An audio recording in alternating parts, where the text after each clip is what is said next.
Alrighty, welcome everyone. Super chilly again outside. I just finished lunch. I still got food in my teeth here. Had to give a ride to a friend over to the bus station because his car is still engulfed in ice and snow. He has not been able to dig it out yet. So anyway, that's what just barely got me home to make a quick TV dinner and gobble as much as I could and make it down here in time for our little get together. And looking forward to this afternoon. We're going to meet with the family. Brian, Judy, Jeremy, Nathan, and Janine and I are going to go eat at a relatively new Peruvian, rather fancy Peruvian restaurant in Rockville, Maryland. Uh, my friend Richard Bender and I had lunch there, and we're going to go have an early dinner this afternoon. It'll be my treat. I mean, I haven't really gotten together with that group. Of course, we've had huge parties, but you never get a chance to really hang with the actual family. So we're going to do that. I hope to be able to be done by 2:30. I don't want to go beyond that because we're going to be meeting at 4. So let's get going right away. Let me get my stuff ready for the subjects. I moved my monitor out of the way here, put it on next to my scanner because I was using my scanner earlier today. I needed to fix a couple of old photographs, and I first had to scan them, and so I've been working on that the last few days. Um, it's coming along pretty well. Anyway, Nigel Waters, of course, always here early, 6:13 this morning, my time, Wales, UK, Canon Pro 300, all the trimmings. We have Ron K from Trenton, New Jersey, who was the second one here, and at 7:16 this morning. Um, Epson EcoTank 8550, QMH Ultimate Lifetime Canon R5 Mark II, and a Canon 7D Mark I. Fred Elias from Warren, Michigan, 6 degrees. Yeah, what is it today? It's 20. It's actually warm right now. And believe it or not, okay, tonight is going to be like 5. And this coming Tuesday, 46 degrees. I hope to be able to break some of the ice on my sidewalk. It's about that thick right now. It's solid ice. I can't break through it. It's got a little bit of a porosity, but nothing that I could break through even with my spade. So anyway, hope to be able to handle that job this Tuesday, maybe Tuesday afternoon, after the sun has had a chance to try to fix it. Anyway, he's got let's see, Epson EcoTank 8550, XI1 Pro user. He's now using probably. Are you using Print Prism yet? Anyway, Red River Papers, QMage, and other goodies, all OEM hobbyists. Uh, HZ, hello from mild, the Netherlands. Why is it always mild there? You told me that last week. Isn't it wintertime? And you guys are pretty high up uh, in the earth, comparison. I remember Belgium wasn't that warm in the winter. So EcoTank 8550 Print Prism, last week I shared, I was musing about the P900 to get to 17 inches. What I read is excellent output, but wobbly mechanically, which puts me off well, at the moment, Canon 1100 or Epson P53. The 53 came out after the 5000, which replaced the 4900, which was really bad. It had a lot of mechanical issues. Excellent printer, don't get me wrong, but mechanically, it was constantly malfunctioning and so on. And they basically denied it after everybody complaining about it, and they quietly replaced it with a 5000, which solved all of the issues. And now the 5300. There you go. I think it's a 12 color printer, by the way. 5300 would be too bulky and heavy. Yeah, it's a larger format, I believe. Is it a 24-inch or is that the same 17-inch? Not sure. I don't remember. Gosh, do I miss my 3800? Well, yeah. Although it had flaws too. Yeah, 3800, 3880. All of those printers had that silly black ink switch valve, which when it went bad, it rendered the printer useless, pretty much, unless you were able to get it to work with a certain black. Then you can just dedicate that printer to that black ink only, which I wish I could do to mine. Uh,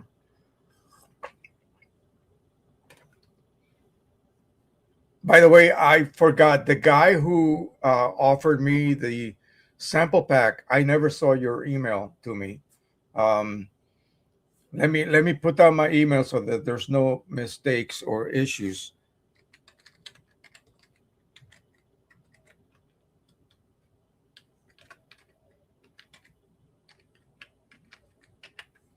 Make sure, of course, I write it wrong correctly, which of course I did not.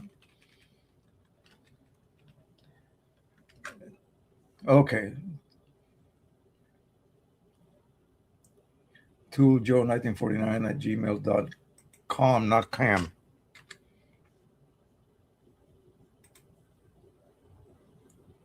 Let me make sure. And I will post it at the bottom of the chat right now is my email. So anyone want to contact me, um, send me information about anything, questions, whatever, let me know through that email. Okay, so Captain Donzi, he's down in Richmond. He's cold and sunny. Pro 100, all the trimmings, Sony A77, A65, and an A350, a Coney Omega 3.25 by 2.75 probably, and a roll film camera. Wow. Welcome to snowy and cold Medford, Massachusetts. This is Henry Stoffel, Epson P800 OEM inks, and of course, the recently updated QMH Ultimate 2026 110. Yeah, you. I think it was you. Um, right. So um, I didn't see it. So please send it and I will check it right now. Do it right now, please. And I will check immediately because I could not find it. Okay. Tooljoe 1949 at gmail.com. Right there. Go ahead.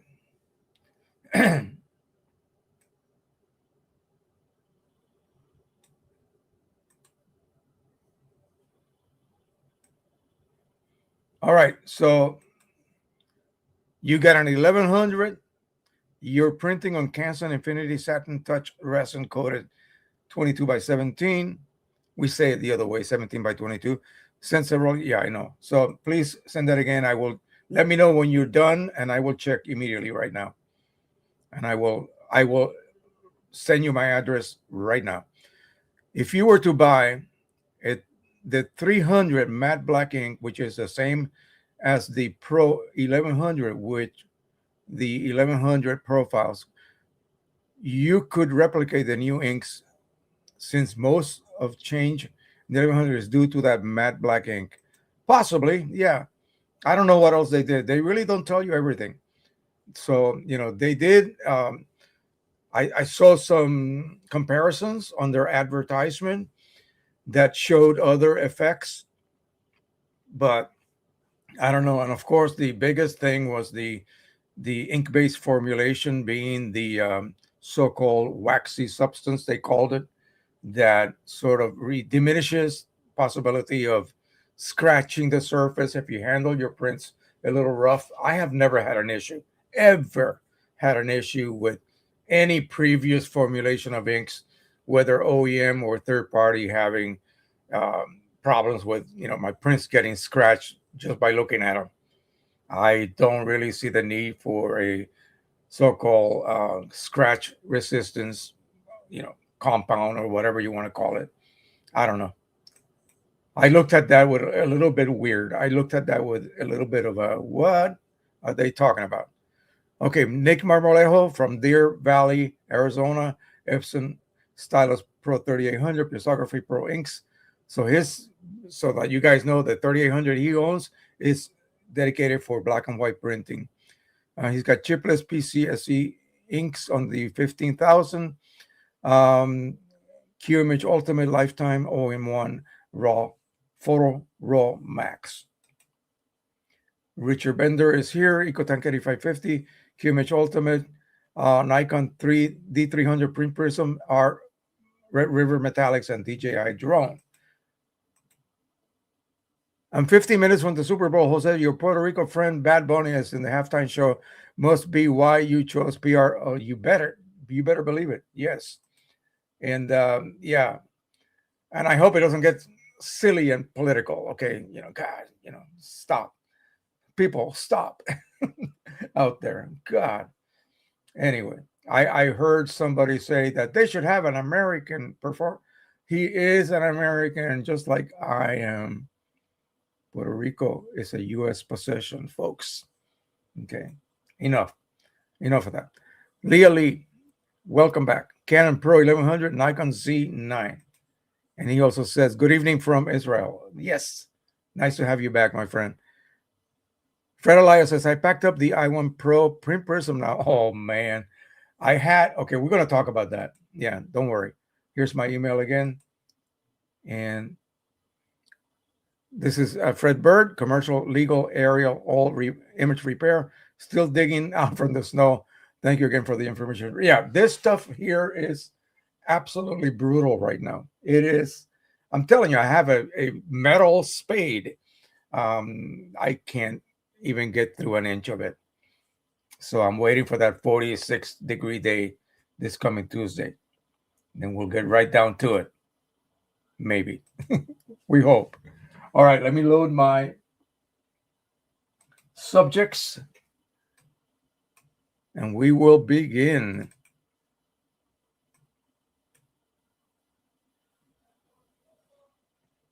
Did it load? Come on, open up. There we go.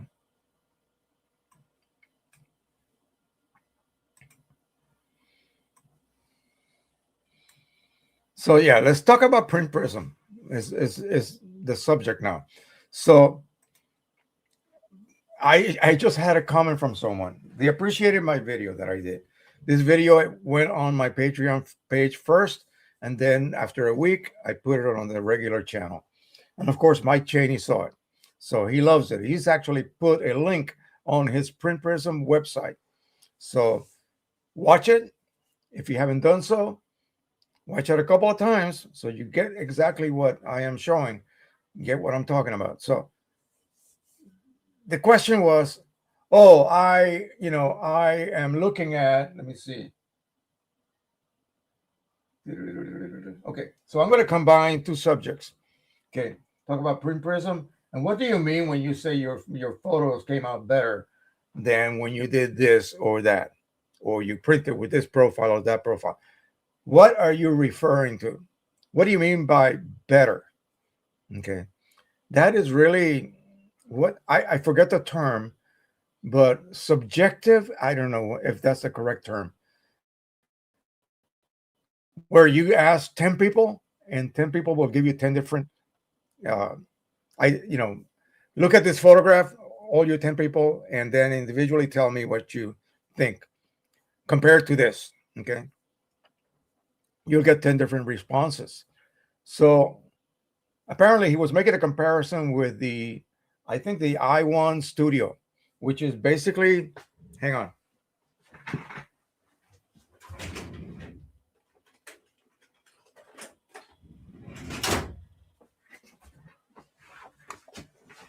this this is the old Color Monkey. When they sold the company, that portion of the company, the non-professional level equipment part of the company, to Calibrite, they turned this into the i1 Pro, I think, before that, and then they sold it. So it's a gray model. I don't know what they did. Maybe they put instead of a incandescent bulb, they put an LED, which is a lot more reliable and doesn't tend to drift so much. But this baby is fantastic. You know, the only fault is that you would generate a 50 patch chart, and then you print it, of course, with no color management. You do that inside the software. Generate it, print it, no color management. Just choose the paper that you want to print on. If you're using Epson Canon, choose the actual paper, or if you're using someone else's paper, they'll recommend a Canon or Epson choice. And then you print that, no color management. Then you let it dry and you scan it with the Color Monkey or the i1 Studio. You get a result. Ah, I knew I had some food there bugging me. I should have flossed before I came down. I didn't want to be late. Anyway, so here's what happens. You get with the Color Monkey i1 Studio is a little bit different than anything out there. So you get a first 50 patch chart. You print it. You let it dry. You scan it. Once it is scanned, these are always the same exact colors. Okay, the same exact colors. Every time you do that initial chart, the same. Once you scan it, it's going to generate a second chart of colors depending on the results that the Color Monkey or the i1 Studio reported reading. Okay, so the second one is not exactly the same every time. It's depending on the results that it saw that first set of patches that you scanned. See, and that you print again, same conditions, and then you scan it again. Now it's going to go through this whole interpolation thing where it's going to then figure out, because there's only 100 patches total, and you need to come up with a profile that can sort of correct 16.5 million colors. That's an 8-bit image for you. Say, Adobe Pro, Adobe RGB 98, whatever, 1998. So, on the average, it's millions of colors, in other words. So you're dealing with only a total of 200, no, 100 patches, really. That's it. And trying to interpolate what could possibly exist between these small batch of patches. You see what I mean? So enter the X-Rite higher level. You can create a 400 patch, and I've had some pretty good results with a 400 patch single sheet of paper, um, chart. Scan it, then use my little device. It's got a little guide, and it allows you to scan each row, but it's still 400 of them. And so you need to interpolate like crazy. You could make a double sheet, and I think that creates 800 something. And then the last one is 3 sheets. I'm using the sort of the beginner's method of doing this. Um, I didn't want to get into the super advanced, which is what people like Keith Cooper use. Um, but anyway, it's a single sheet, double sheet, or triple sheet. The triple sheet is 1,600 patches. It's still a lot less than 16 million possible colors, at least. It's still doing a lot of interpolation. The older units, again, had a tungsten bulb, and you calibrated it every time you begin to use it. You open up the software, the first thing it's going to ask you is to calibrate your unit. And so now with the LED bulbs, there's a lot less, if in fact, probably no color drifting whatsoever. So I think you still have to calibrate. I'm not sure. I don't have a i1 Pro 3. Costs too much money. So mine, you have to calibrate it. And what it is doing is making sure that the reader, the sensor, with that light source that shines on that ceramic disc that's built into the base, that ceramic disc is a certain white value, temperature-wise, that is. Um, it's got to see it exactly the way it is. If it sees it as something a little bit warm, it's got to cool itself down. If it sees it as something a little bit cool, it's got to warm itself up. Color temperature, okay? 6,000, 6,200, 6,400, or 5,800, 5,600. You know what I'm getting at. So once you calibrate it, then now you can read those values. Otherwise, you're going to get, if it allows you to scan without calibrating, you get errors because, it's not the same as making sure that I can read this white and I see it as what it is what it is supposed to be. In other words, I don't see it as something else, some other temperature. Okay, so once I calibrate that, it sees it as it is supposed to be, then I can scan those patches. Otherwise, there's no point. It's just like your monitor. You calibrate your monitor. Otherwise, why are you even spending time editing? You're not going to get that when you print it. Simple. So Pre-Prism comes in and says, wait a minute, we're not going to use a spectrophotometer. We're going to use your scanner. Well, that's absolutely ridiculous, isn't it? I mean, how? So the software becomes the spectrophotometer. And I don't know what kind of brilliant brain do you need to be able to come up with that. Apparently, Mike has one. I certainly don't. So the scanner, when it scans that chart, the chart is in thousands of known values. And I'll use the term values, not colors, because it depends if you're looking at it on just RGB or you're looking at Adobe RGB, which has 4 channels. You know what I mean? So it depends. I'm just going to call it colors, value colors. So under 10,000, just under 10,000. So the software knows what those values are. Okay, the software knows what each one of those values is. Okay, you scan it with the 8500 scanner or the 8550, or depending, it doesn't matter. They're the same scanner, and it produces an image. You scan it with no color management. Okay, The same as when you're scanning with a spectrophotometer your chart, no color management. You also printed it. Oh, yeah, you printed it with no color management. Okay. The driver off, the software, in this case, QImage, get QImage. It will really make your life easier. I'm serious. And use my link because you'll get 10% off. You can't lose. So QImage and Print Prism software working together like they love each other. They must. Anyway, so you scan it. The resulting scan, which is also a raw, you scan it with no color management in the scanner software. It produces an image. What is that format? Hang on. BMP or something like that? What is it? Let me look at the charts. Yeah, BMP. So it produces a BMP image. And then now the software is going to look at it. The software knows the exact dimensions of that original file. Okay. The file has 4 little corner markers. So the file, it is exactly the same size dimensions as the software, Print Prism software expects it to be. So when you click on locate the corners, it's going to look for those 4 little corners.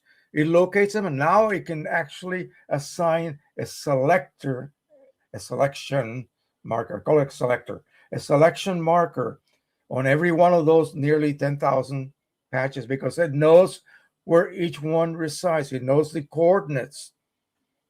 It knows every coordinate of every one of those almost 10,000 patches. So you'll see the little white little selection square in the middle. Now it's going to analyze that, each one of those. Okay, patch number 979.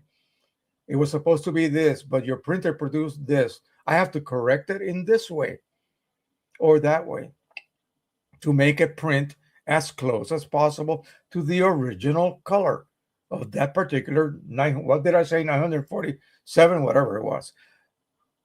And it does that for almost 10,000 of those patches. Whoa, that's a bit hard to grasp. So I don't know how the heck he did it. It's a proprietary secret, obviously, but I do appreciate it that he was able to come up with something like that. Okay, and then ultimately it's a matter of a logistical thing. Assign a name, and it'll go into your profile folder called color deep inside Windows. Okay, and that's it. From that point onward, you're going to print it on that same paper. So the driver is set up with that same paper choice you used to create the file, just like with i1 Studio. You use the same paper you chose to create that first chart that you scan. The same thing with Print Prism. Use the same paper you chose to print that original chart. And now you, instead of off, you tell it you want to control color and you look for the profile you created. I find it really easy by just clicking on the date, and it's the first one that pops up on it. Okay. And the results, by golly, are outstanding. Now, how can I say, I don't know. Let me just look at this. I got a couple of standard images, and I suggest you print a standard image first. I don't do that anymore because now I have so much faith in that software that I don't really care to do that. Here are 2 standard images printed, and I'll just look at the back. This is Ecotech 8550. This is the XP 15000. The difference between the 2 printers, this one, the 15,000, has red ink. This one does not. This one has to compose red ink with yellow magenta. How good the profile is, that's how close that red or those really difficult red shades will be reproduced. And lo and behold, the XP 15000 is in the front. Now, these profiles, I did not make them with Print Prism. These were just OEM profiles. Or I think I made them with the i1 Pros 1 or 2. But look at, so this is XP 15,000. This is the 8550. Okay, so let's look at the bottom. See the ramp, white to black, black to white. Um, I don't see any color changes. So anyway, you could scrutinize the hell out of these, spend an hour looking at everything and making comparisons.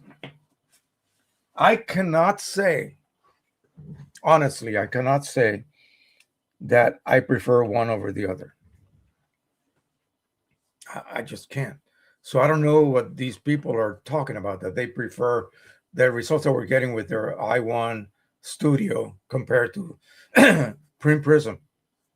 Really, what are you comparing here? If you saw a difference, I guarantee you the Print Prism one was actually an improvement technically, not because you like this look or I like that look or whatever. You know, it's like when I was printing aluminum, sublimating to aluminum, and I was just using basically like everyone else out there. They use presentation paper mat. You have to use an Epson printer that has the capability of either a tank like the 8550 or using third-party refillable cartridges. And so you just choose presentation paper mat and let the driver control color. That's it. So it's going to print that transfer image onto the A sub or whatever other brand you use, transfer paper, of course, flipped 180. It's going to print it according to what the driver thinks it should look like if printed on presentation paper mat. There's no other ICC profile made. There's no ICC profile for that A sub paper. There isn't. It doesn't exist until you make it yourself. Using what? I used Print Prism this time. Actually, I did use my i1 Pro 2 before, and I had a ICC profile that I was using with my XP 4200. Wow, that was a good lunch, by the way. Anyway, so why would I want a profile? Because in this particular case, see, some people may say this. Oh man, I love when I sublimate because everything looks so awesome, strong, saturated, contrasty. It has impact. And then I go, yeah, cool. Can I see that? Oh my God, yeah, you're right. Can I look at your monitors or anything? Oh, no, no, no. No, my monitor is a lot more sublime than this. I just love the way sublimation makes everything pop so much. That's wrong. That is dead wrong. I don't care what media you're printing on. I don't want anything to enhance or de-enhance what I saw on my calibrated monitor. Why bother? Why bother, editing if it's going to come out more saturated? And then I can add an adjustment layer. This is what the old timers used to, say to do because they had no knowledge about calibrating monitors. So they'll say, "Oh yeah, it's going to be darker than what you see on your monitor. So add an adjustment layer and lighten it." Absolutely wrong. That okay.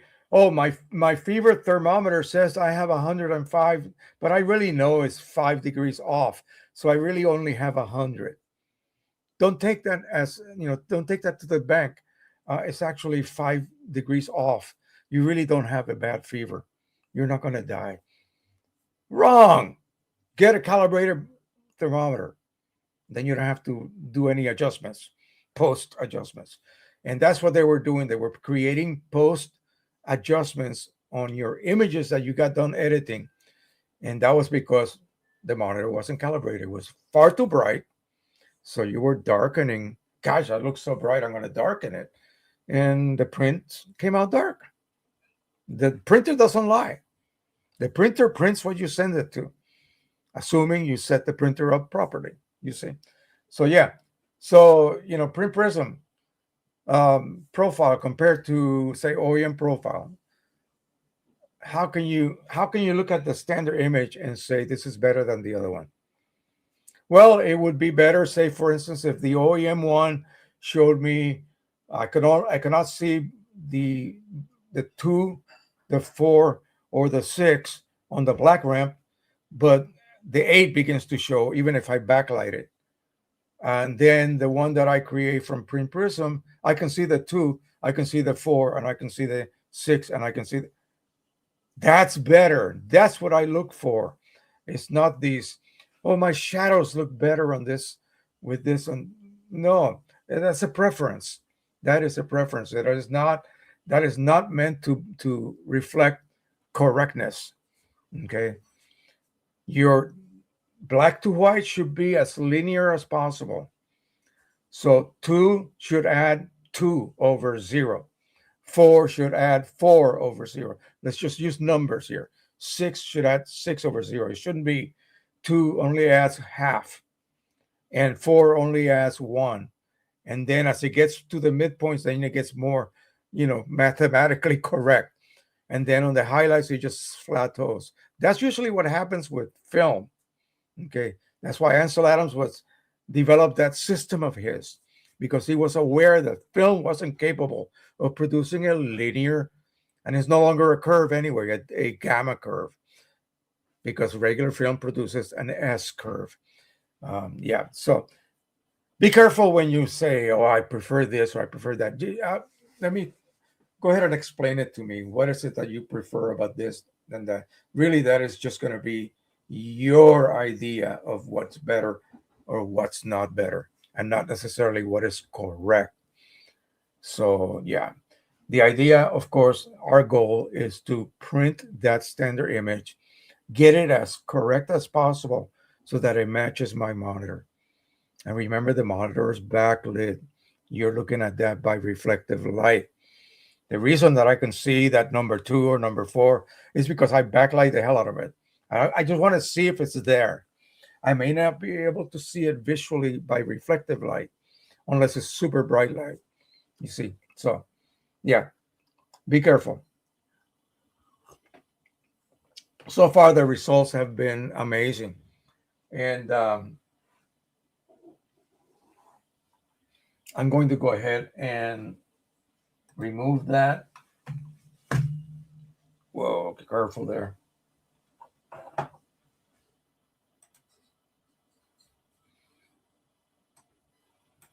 We remove that topic. I want to be able to keep everything the correct order here. So I have a box sitting right here.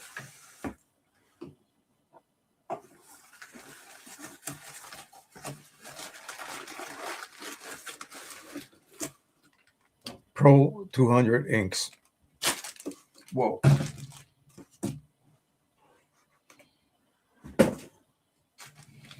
And then here, I have a bottle. I'm not going to use this bottle. I'm just going to use the cap. And I don't know whether, I don't think I can use that cap. Wait a second. Let me look back here. I need a larger cap.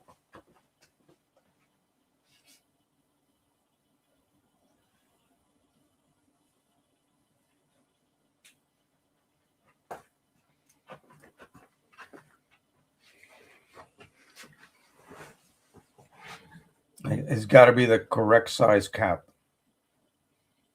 Yeah, that'll work, I believe. Then I'll get a needle, attach it to this cap. Okay. I have one of Rick Johnson's cartridges here. This is a cyan with the correct label now. So what am I holding here? I am holding possibly a CLI 8 or CLI 42 cartridge. Why do I know that? It's clear. Okay, it's not opaque. So this chip has been replaced. This is the cyan 65 chip, CLI 65 chip from the 200.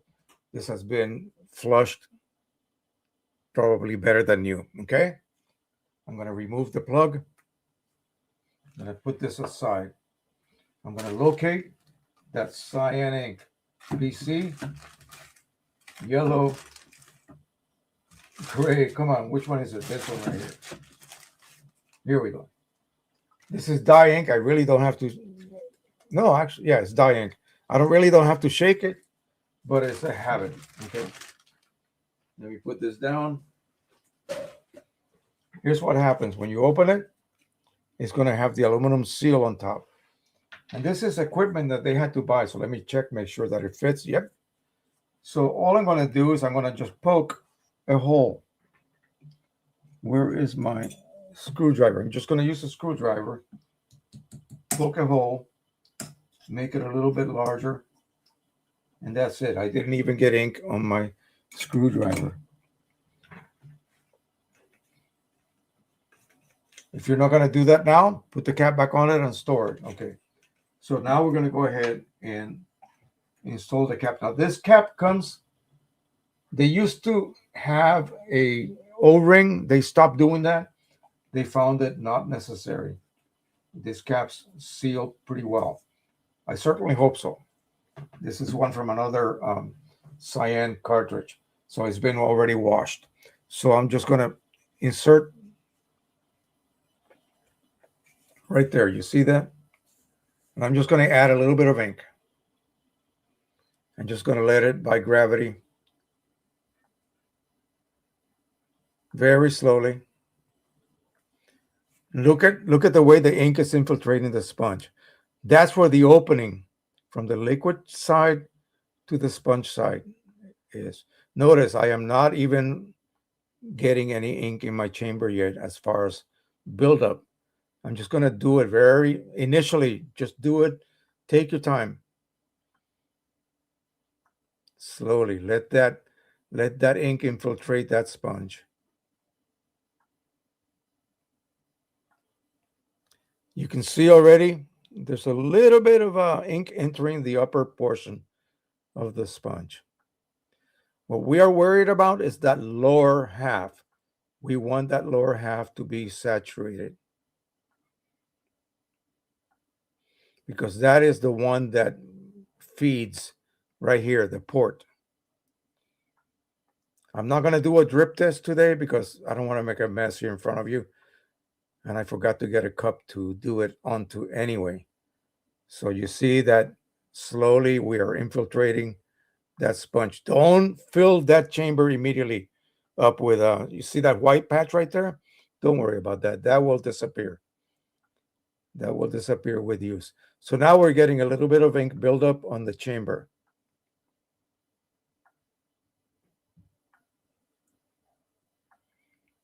We want ink on this portion of the sponge.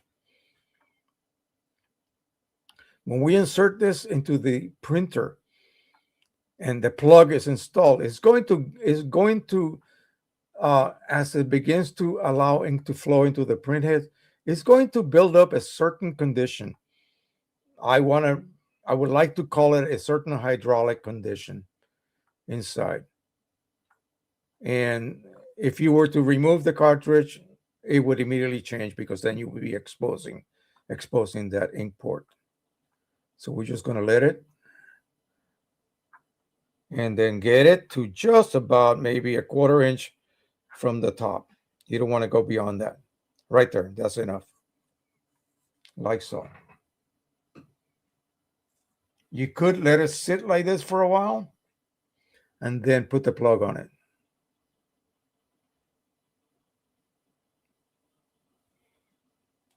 And that plug fits super snugly, so I know it's not going to drip. Now, if I was to take the cap off, you could get 1 or 2 drops, because it has to reach that balance.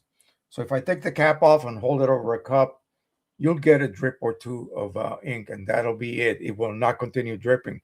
It'll reach that balance and it will not drip anymore. In fact, that little white spot may become saturated with ink. So you could play around with it. You can do this, whatever you want. Now, what we want is ink here. Okay. And I see, maybe after a while, we'll check that at the end of the broadcast and see how it's done. I'm sure Rick Johnson is here. He can look at this and tell me what could be happening. Normally that just fills up immediately. So I'm not worried about that. Notice that level the level of ink in my chamber, I can see right through where the plug pokes out. It's not touching that. Okay. That's the way I want it. So on this side, we have plenty of ink at the port. I think it's just the part on the wall right there. So we'll let that sit there. And that was it. That took what? I took too long to do that. That would take normally like a minute. Initially, when you do it, you want to do it slowly. Then later on, you would then do it before you are empty. You don't want to be empty on that side, okay, at all. So you will do that same procedure, but before it reaches empty. And since now your chip will be disabled, you're not going to know when that actually happens. You'll have to visually do it. So again, we'll look at it later. I've had that happen to me as well. Not a big deal. Look at it, it's filling up already. So we'll let that sit. We'll come back to it before we go off the air and give it a check. I'm going to put this back where I got it from.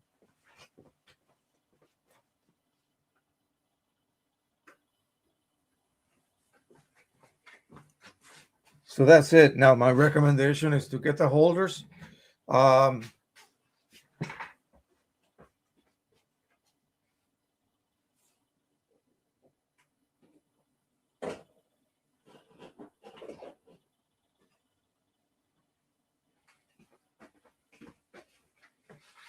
You see that?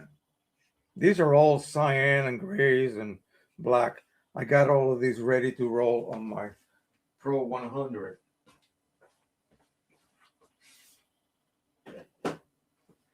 I got a bunch of others as well ready to roll. So order that little base from Rudy Hallamum.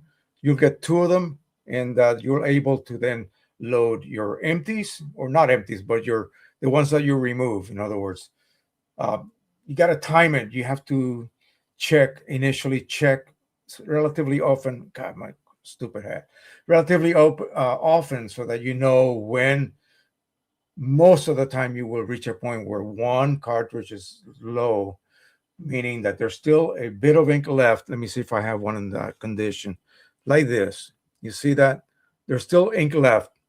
That means that even if I continue printing, no air is going to get into my sponge. So I stop. At this point, I stop. I remove all 8 and I put them, clips on them, put them in the holder. Put it away. Go do something else. Come back later because you installed the other set that's already topped off. Okay, completely topped off. And in the case of a 200, possibly disabled chips already. If it was a 100, you would have, of course, reset the chips before you refill them. You have that set ready to go. Just remove the one with partially used cartridges, cap them, put them in the holder, install the full set. Everything is up to full again. Okay, so now you know that the last time I checked, in 3 weeks, my yellow needed to be topped off, but the other ones were higher. Then now you know that for some reason the stuff you're printing is using yellow quicker. And then you get into that habit every 3 weeks or every 4 weeks or every 2 weeks, depending how much you print, you're going to replace a complete replacement. And I always tell people, and they look at me like I'm crazy. I say, your printer will last longer if you refill. No, how could that be? Refilling is death for your printer. No, it's not. Refilling prevents all of these multitude of purge cycles that will occur when you just replace one cartridge at a time. We've talked about this. It's get blue in the face. Every time you change one cartridge, you just put a new one in there, close the lid, all 8 cartridges get purged. And they're all getting purged because they're all at different levels. So the one that was almost low after the purge, now that might actually become low. And then in a few more days, I'll have to replace it. And another round of purges takes replace all 8 of them again. And you're developing, you're creating 8 times the amount of waste ink going where? In those internal waste ink pads. I call it the printer's diapers, and they're collecting all that ink. What if I told you that you can reduce that by one, what is it, eightfold? Okay. Every 3 weeks, you replace the whole set, and it runs a purge cycle, but it's not every other day. That's if you print a lot. You see what I mean? All at once, it takes a long time for one of those cartridges to reach the point where you have to exchange the whole 8 again. So it's just one purge cycle within a given period of time. Okay. Trust me. Trust me. I am not making this up. Okay.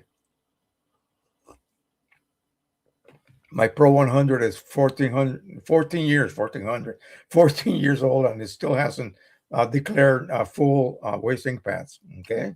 There must be some truth to this. All right. Where's my mouse? There we go. Okay. Yeah.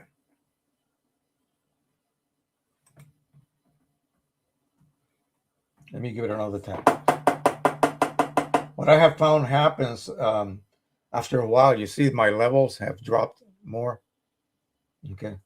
So the first time you do this, and I have to be frank with you all, this is the first time I fill a brand new flush cartridge in I don't know how many years. Really, I don't remember when I did it last.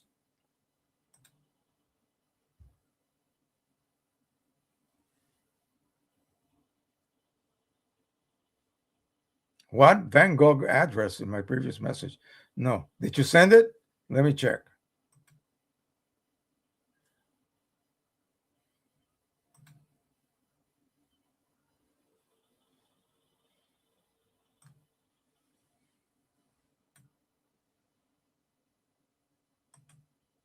See, this is my Gmail, and you're not on top. I got a Richard Bender, but not you. So, please check.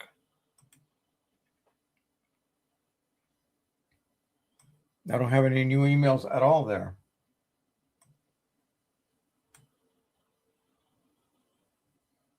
Yeah.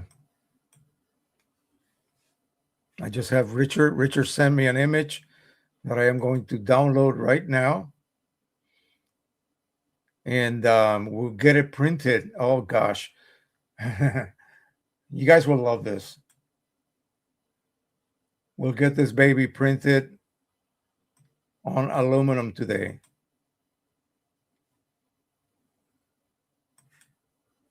Let me move it over to my desktop.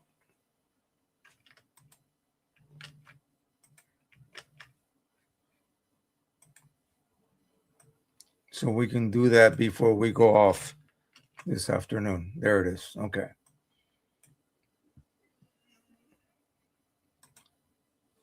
Under spam. Why would it be under spam?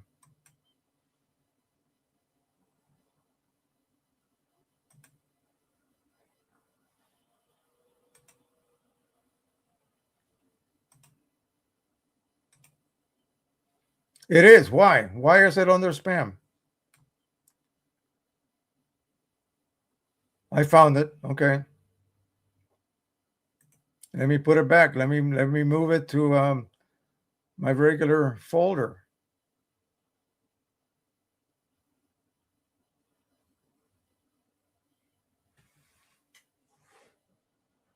Move to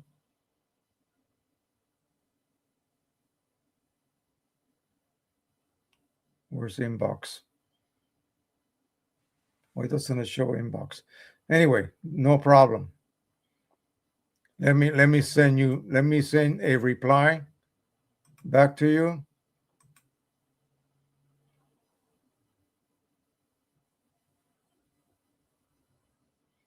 Did you need my address right now? Yes.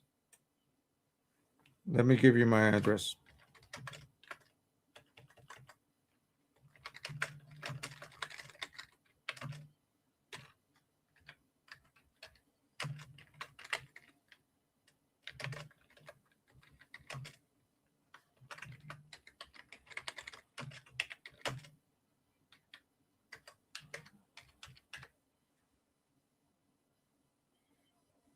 All right, I just sent you a reply.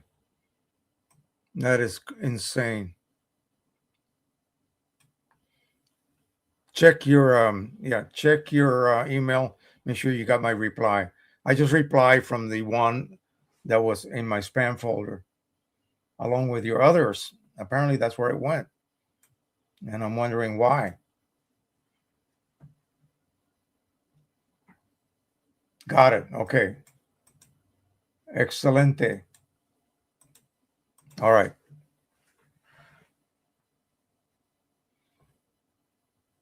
Okay, so let me show you some profiles, well, charts that I printed.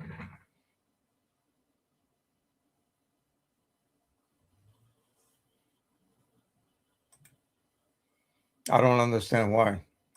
It's a Gmail thing. That's crazy. All right, let me put this ink back where it came from.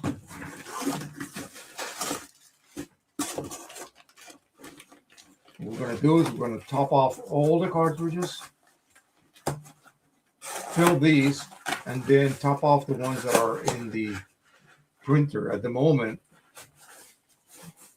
I will load all of these 12, not 12, but 8 that I have right here.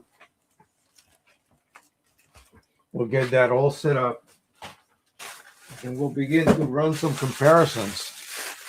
I want to compare the two ink sets from Precision Colors.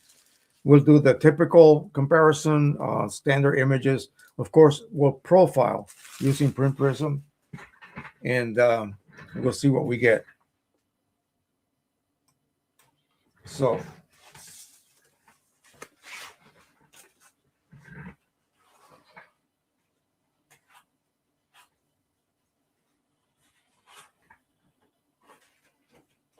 I've made a couple of profiles.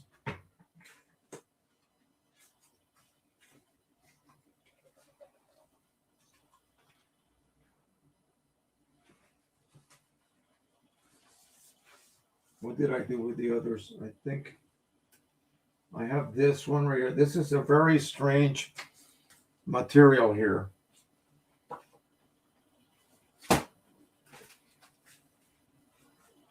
My daughter, Janice, has one of those Cricut machines, and she uses a lot of sticker material. So I bought some. It is a glossy sticker. I'm going to see if they have a semi-gloss available. This is a little bit too metallic looking, but it's good for stickers. And then you use that unit to automatically cut them off, and then you can peel them. So I printed the standard image on that, or the not the standard image, but the chart from Print Prism. We're going to make a profile for this, and then I'm going to print some. Maybe we'll locate some stickers online and print them. Here I have a sub photo paper, and this is the luster.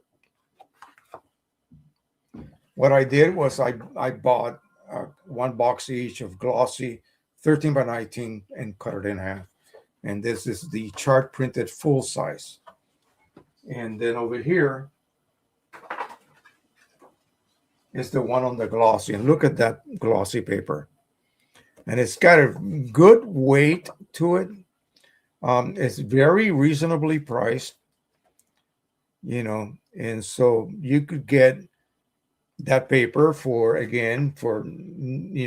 compared to even Red River, I think it's a little cheaper. So even if Red River has a similar paper, it sort of looks like Canon Platinum Gloss. I don't think it's as good as Canon Platinum Gloss, but again, for the price, you cannot beat it.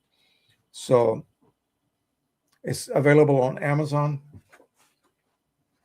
So we have this, and this is called printable vinyl sticker paper for inkjet printers. Okay, nothing fancy. QYH is the brand. So let me leave that with that. We're going to trim this off.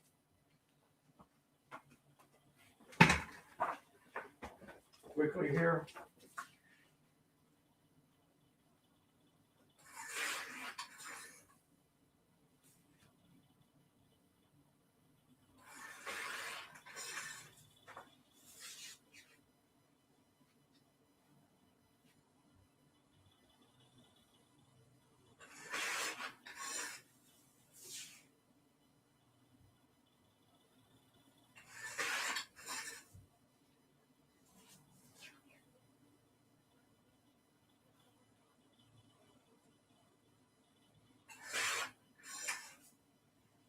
Okay.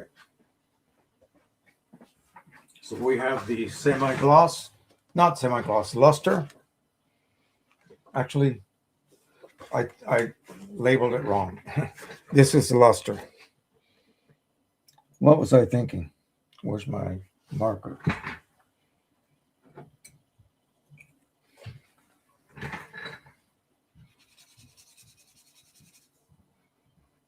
I probably called the other one luster. No, gloss. Okay. So gloss, luster.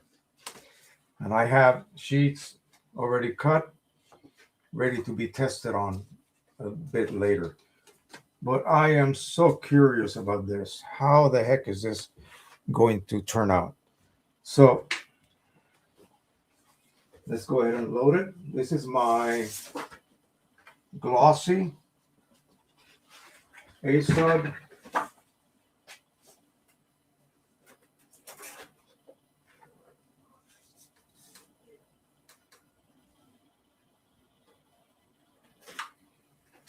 Okay, let's create that profile.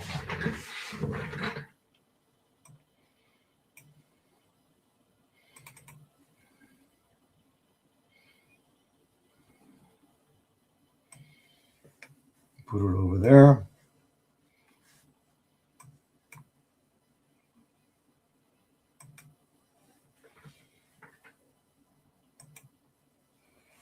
And so the routine, and I have not updated this yet. I'm going to do that later. He made a few changes. Um, maybe I should do that first. Hang on. Hang in there, folks. Let me update this. Let me look at my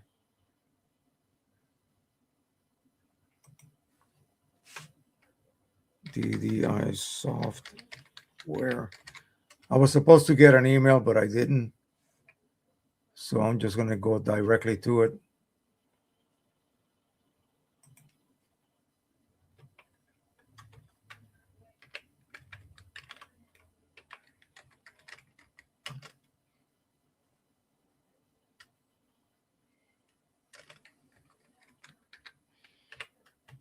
Those of you who have been using Print Prism, what is your thoughts? What are your thoughts about this?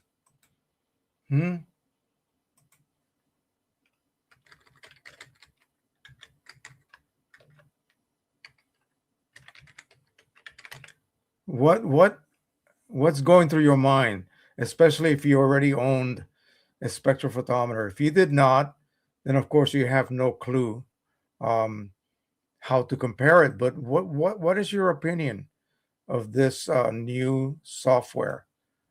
How do you like it? How do you not like it? And so forth. So let me go ahead and download it. I got the password and download. Enter the password. Boom. So what are your thoughts? Please share that with us here. If you are a first-time user, you've never made a profile before, fine. But if you have in the past, what is your opinion? How does the process reflect compared to using the proprietary software of a spectrophotometer? To me, if you have never used anything such as QImage, it is a learning curve. It doesn't resemble anything out there. So it's something you have to learn. And once you learn it, then you're basically done. You know it now. Again, like I said, it may not compare, directly to something already existing, such as Adobe products, or you know what I mean. So people have always kind of complained about the user interface. Hey, learn it. Just learn it like anything new, and then proceed to use it. So here we go. Again, he emailed me and told me what the changes were. So step one, import a scanned in target if you already scanned it, or open an existing scan or select a scanner. So we've selected the 8550 and scan now. So we're just going to go from top to bottom here, perform our operations. Let me move this over. This is what you will see. And you want to have your 8550 here on top. This is left unselected. Photo mode, scanner glass, of course, reflective. There's no other choice for my 8550, so it does not do transparencies or negatives or film. Color, 300 dpi, and color management, none. And that is a requirement. So just for fun, I just want to see if I loaded that relatively straight. So we'll do a preview. The image that you see is from my previous one that I created days ago. Okay, yeah, it's pretty straight. Oh, I'm getting better at this. Okie doke. So now we're going to go ahead and scan.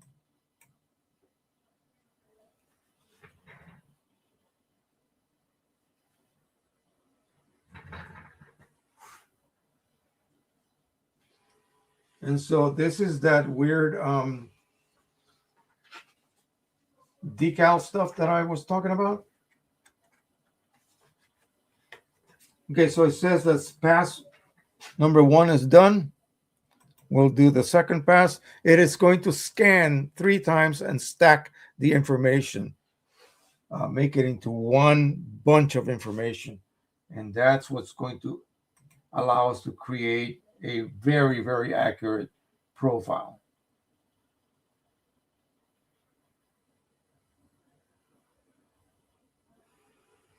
And pass number 3. And scan. I would still be scanning the first or the third or fourth row of colors if I was doing this by hand using a regular spectrophotometer, especially with the i1 Pro. Okay, you have successfully stacked the maximum of 3 scans. Please save the stacked scan. So now we're going to give it a name. And what was this called? We're just going to call it glossy vinyl or vinyl glossy. Vinyl, I don't know how to spell vinyl. Okay, V-I. Did I write down I yet? Yeah. N-Y-L. Gloss and 8550. I'll do the 8550 prior. 8550. Save. I usually do this, and I know Mike told me I didn't have to, but I'm making a separate list elsewhere, so I need to remember what that was. Copy the scan name into the profile description and profile. Okay, so some people will give it a different name. I just leave it the same. So here it is already. It goes into my color folder. By color, I mean this is deep inside Windows. There's a folder called color, and that's where the profiles are kept. And I'll show you what that looks like. So there it is. It's being sent to that. I want it to be neutral. I want it to be normal. And we're going to go ahead and create the profile. Let me see. Oh, I know what I got to do first. This is the most fun part. Okay. So we're going to locate those patches. And before I even begin, let me show you what that looks like. I need some reference. Here's a USB stick. You see those little tiny squares? They're probably a little larger than a 16th of an inch square, maybe 3/32 of an inch. So this image that you see on the software represents that. So I'll just go ahead and show you. You see that? That is the whole thing enlarged, obviously, and showing you all of those patches. And it looks like they were beautifully scanned. Okay, so here's the fun part. You see these little corner marks right here? They're red. There's one there and one on the bottom. You should be able to see this one right there, and on the other two corners as well. So we're going to locate that. How in the world can we possibly locate every one of those nearly 10,000 patches? It's going to look at those corners. It's going to look at the four little corner identification marks or corner identificators. Identificators, yes. And once it does that, it knows exactly how large that image is. And then it will be able to determine, because it already knows what each square should be at. Each one of those. What was the term I used? Like a GPS. So let's go ahead and click on this. This is it. This is the drum roll. This is more exciting than the creation of the profile. Click. If it finds those four corners, it's going to find every one of those patches, as you can see right there. And as long as everything is inside, you're good to go. Now, if you had, say, a identification mark or selection mark that is, say, overlapping some of the lines, then you would have to manually do that. And it's easy. You just click on each one of these corners here, right there, and then apply that little mark to that corner manually. And then once you're done with all four of them, it will then select everything correctly. Okay. So now we can make that profile. Let's get to the boring part. So this is just going to take a few minutes. It makes the profile. It's going to compute every single reading. See those little white squares? They are selecting each one of those little printed squares and determining, hey, are these correct or are they off? And how are they off? By off, I mean inaccurate. And it's going to compute that. Oh my gosh. It would take me years to be able to do that manually. Okay, it should be this set of values, numbers, whatever you want to call it, and it was printed this way. I need to wait a minute. How do I compensate for? Yeah, incredible, incredible.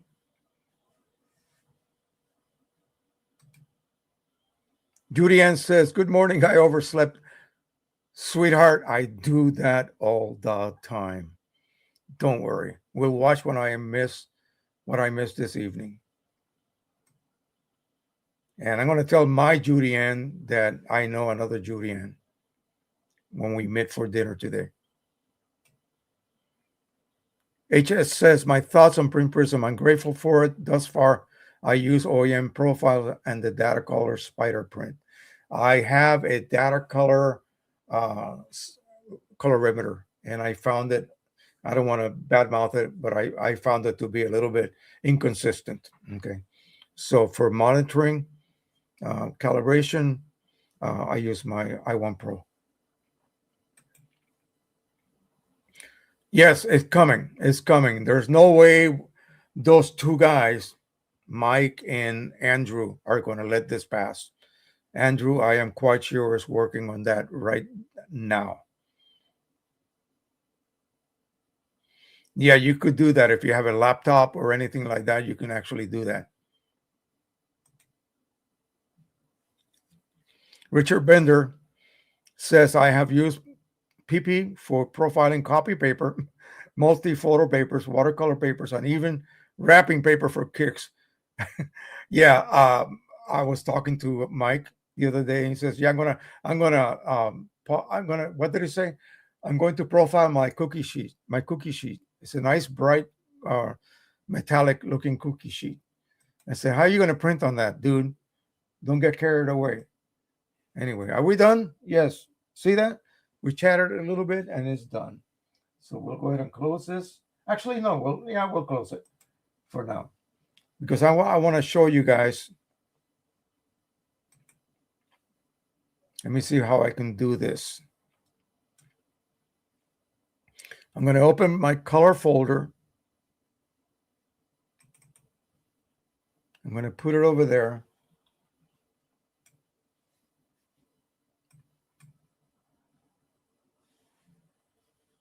I'm going to go to the bottom. I'm going to start from the bottom so you get an idea how many profiles I have.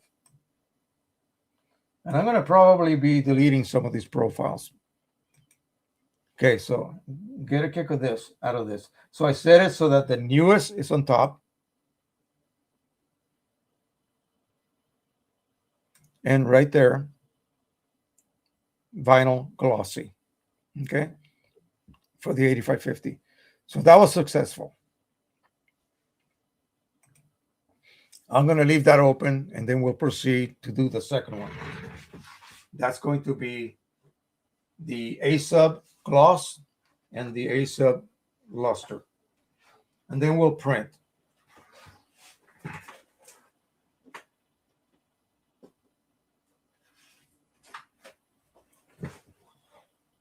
A gentleman sent me a message where he bought himself a binder, and he has very, very well, unlike me, I have just stacks of stuff everywhere. He had it all, the chart, the resulting standard image print using that profile, all in a nice binder. I'm jealous. I should do that.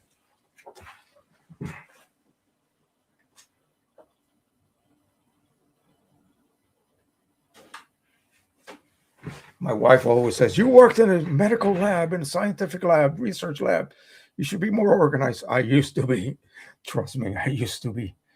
It's just that now I don't need to do it anymore. So bad habit. I really should. Okay, so we're going to do this one. This is going to be the glossy, A-sub glossy.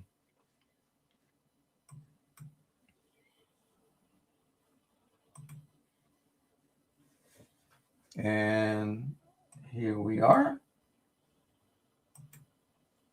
Again, go through the motions.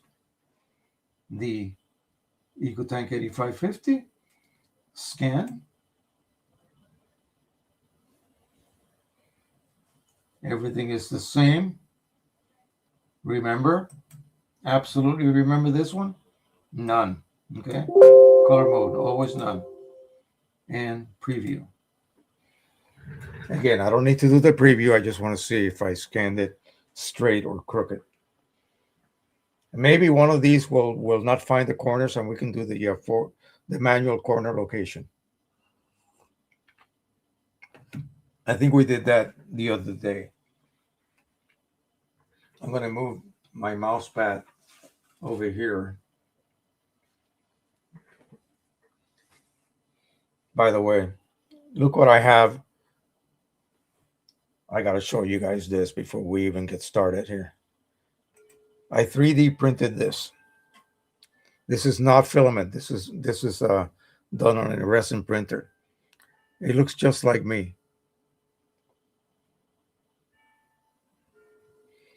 Amazing. I don't know how the hell this came out without collapsing when it was being printed.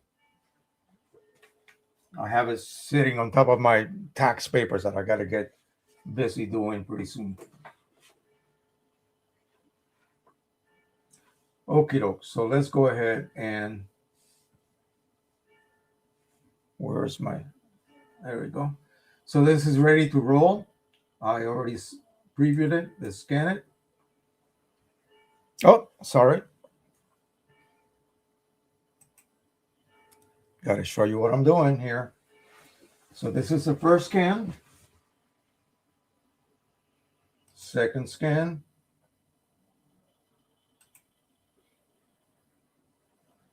I think the third scan takes a little longer. If I'm not imagining things, I think the last time I did it, it took a little longer. Let's see what happens here.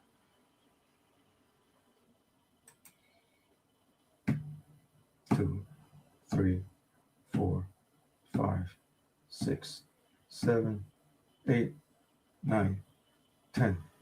Okay, maybe the same. It just seemed like it was longer. So this is going to be a sub.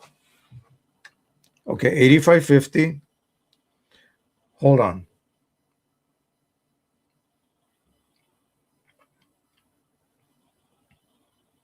I'm not going to be printing 8550. So I'm going to be using. Oh, I'm sorry. This is normal photo paper. Sure. Sorry about that. EcoTank 8550. I went blank there for a minute. And a sub. And I think that was glossy. Gloss. And I think that's all we need. Okay. Save. Overwrite existing file. Did I do that before? I guess I did. We're going to overwrite it. This is going to be a better profile. Okay. And then we're going to go ahead and detect the corners.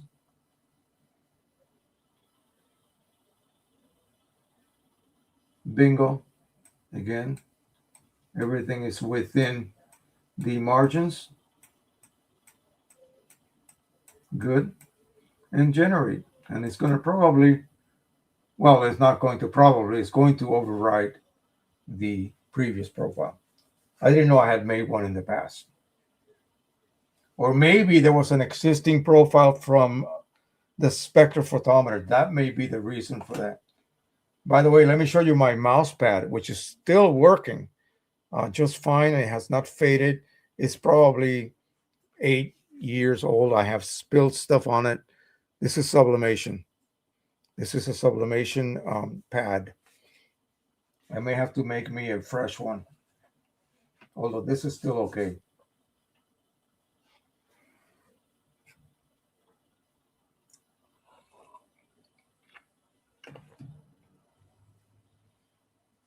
And let it go through its motions. I can remove this.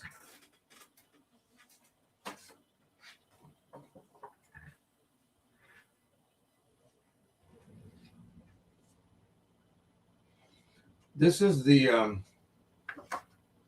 platinum gloss. This is a sub. This is heavier. This is a little lighter.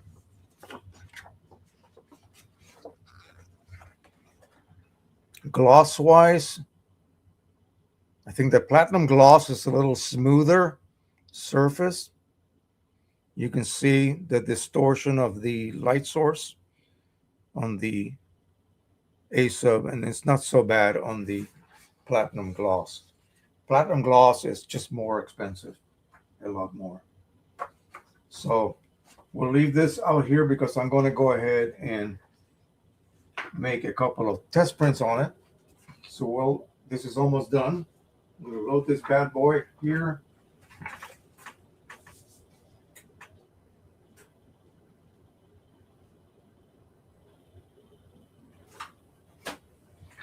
Once this is done printing, we'll go ahead and perform the scanning of the A sub luster.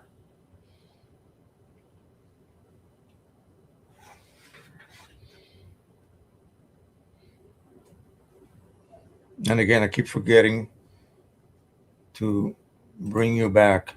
There we go. All right, it's done. So let me go ahead and shut this down a minute. And A sub gloss right on top. You see that? Vinyl gloss, A sub gloss. So let's go ahead and open up Print Prism again. I don't know whether you can just go ahead and continue. I haven't done that, so I got to ask Mike. I shut it down just out of habit. I don't think you have to. I think you just continue doing your thing. And so, just like we did before, we're going to just scan. I'm not even going to preview. I'm just going to scan.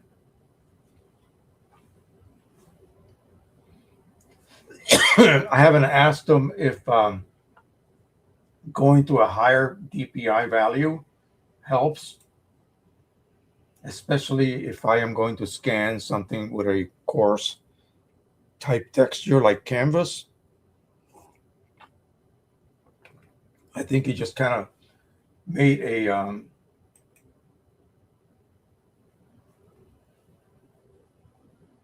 in between, don't want to lengthen the scan period. If you choose a higher DPI, it will create a longer scan, but who cares if it's twice as long? Like I said, this is much faster than it would have normally been. Okay. Now we're going to give it a name. 85 EcoTank 8550 and a sub luster. And I may have already one, but I don't know yet. Let's see.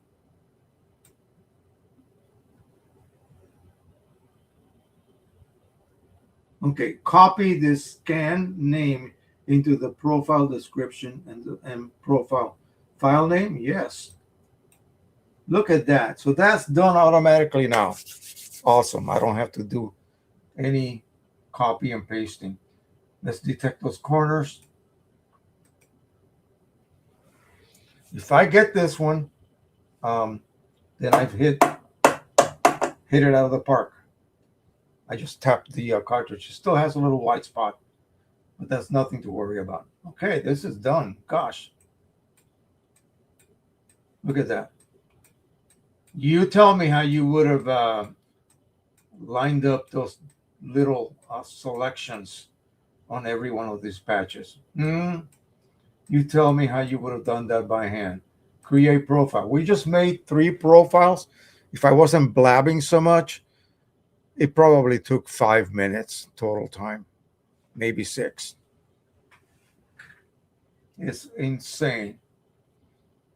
And now that we have those 3 new profiles, I will go ahead and begin to have some fun here. I have some luster. I'm sorry. See, I mislabeled all of these. What an idiot. This is luster. Luster and, okay, this one's correct.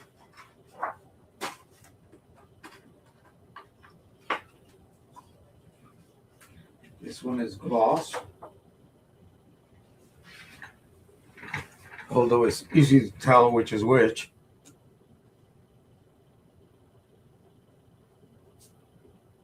$85.50, a sub gloss.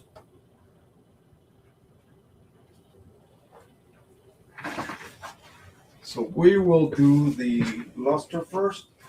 How about that? And then the gloss.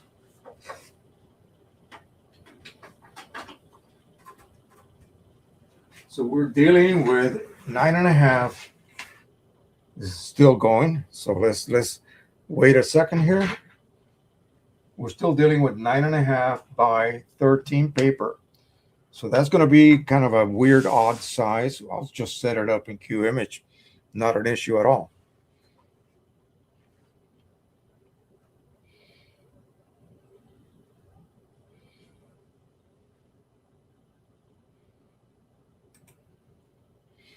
Icon says, good afternoon from Edmonton, Alberta, Canada. Dropped in for a couple of minutes. I am down with COVID. Oh, no. Print Prism is great, easy to use for great profiles. Previously used Data Color Spider Print. When clicking on the additional scan button, the scan should start immediately instead of requiring an additional click or scan. I didn't pay attention.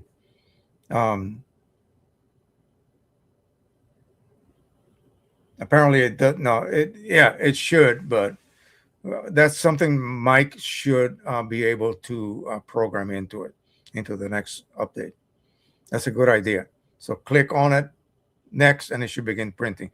I think it's what it's doing is making sure everything is still at the correct settings, which should not be an issue. It should be the same all the way through. You're right. I will bring that up. I don't think he's here right now. So, okay, so we're done with that. And it is right on top. So a sub-luster, a sub-gloss, and vinyl gloss. So we can close this. We know that it is correct. I'm going to save that. Oh, I closed the wrong thing now. Let me open up my subject file. I need to have that open so I know what to talk about. Okay. So now we need Q image.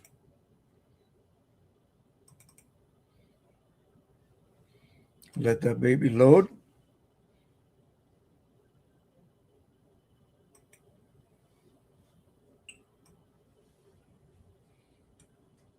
Okay, so here is Q image ready to print a chart, basically. If I was going to do another paper right now, I would go ahead and load it. So it would be the 8550. Or else, if I'm going to print on some other printer, I choose that printer and then choose the paper. If it's a third-party paper, then choose one that sort of matches that surface. And now we're going to go ahead and just use the 8550 though, but for printing one of our images. And might as well, I'm going to do the one that you just sent me. And then we'll do that also in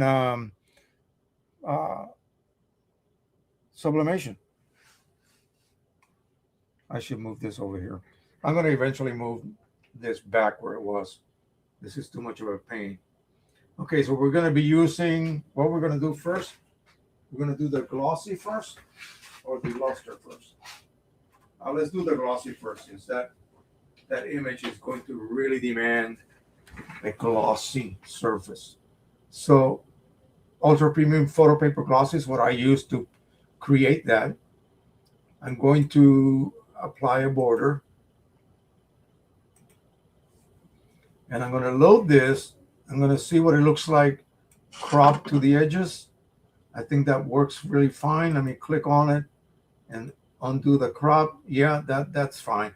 I'll just print it as is right now. And I'm going to choose the profile. Notice it is set to off. We want to now use a profile. So we're going to change that. Click on this little tool. Click on the magnifying glass. Click on the date. Scroll all the way to the bottom. And we're going to look for the correct one. This is a sub-glossy. Okay, that's what we're going to use to print. Boom. Relative colorimetric and black point compensation. It is ready to go. Let's review what we just did. So I told my 8550 to use ultra premium photo paper glossy. So basically what it is doing is imagining that it's actually using that paper. It knows what that paper's weight and thickness is. It knows that that paper has a very glossy surface. It's not going to trigger matte black ink, obviously. It's going to trigger the dye black ink. So these are physical settings that are related to the actual paper. Nothing to do with color reproduction. That's handled by the profile. Originally was set to off because we were printing charts, okay? We were not printing images that we create or shoot. So now a subgloss, and now let's just check to see if the driver is not trying to adjust my color. It should be off. No color management, no color adjustment. Good to go. And print and okay.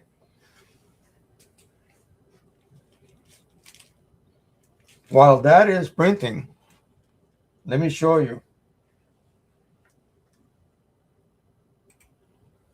a few of the little miniature charts that I made.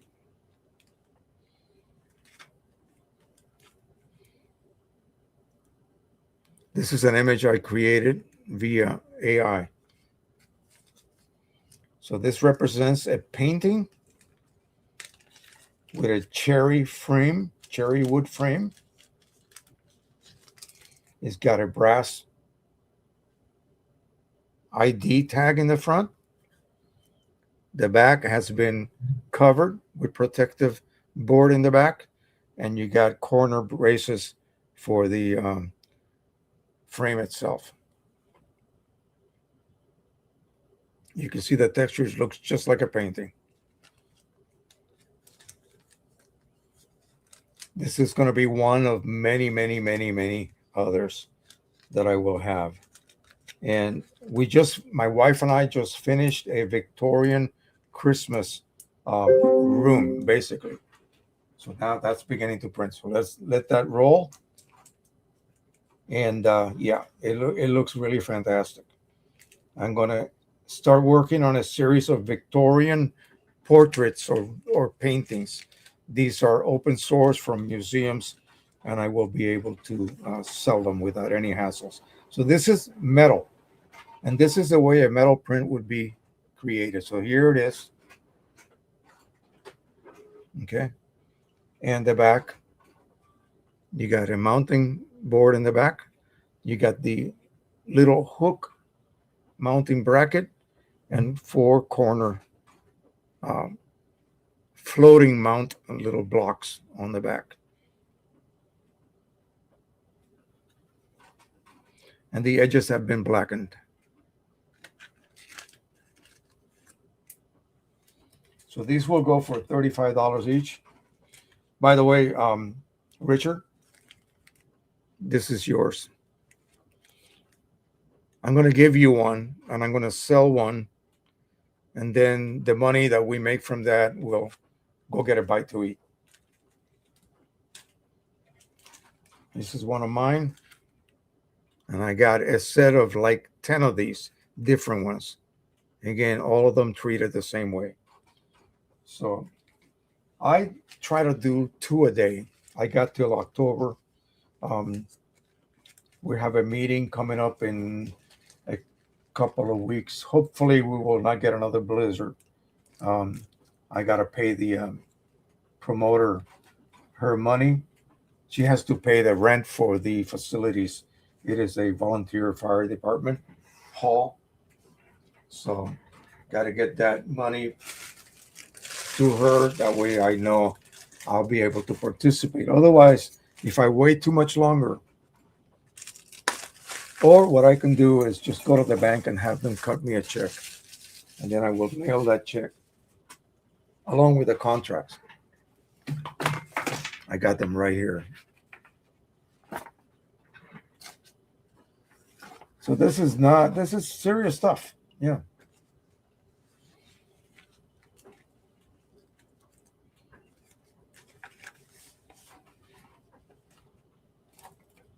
It's not one of those little, yard flea markets.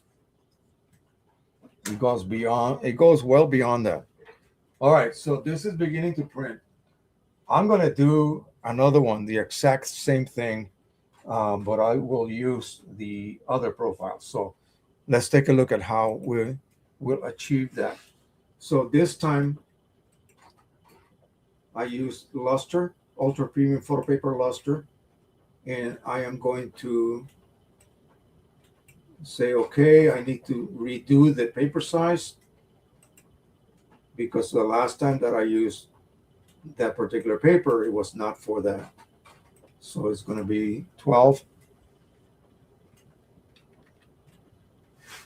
Oh gosh, I hope I didn't mess up. I forgot to do, oh no, this may not print correctly.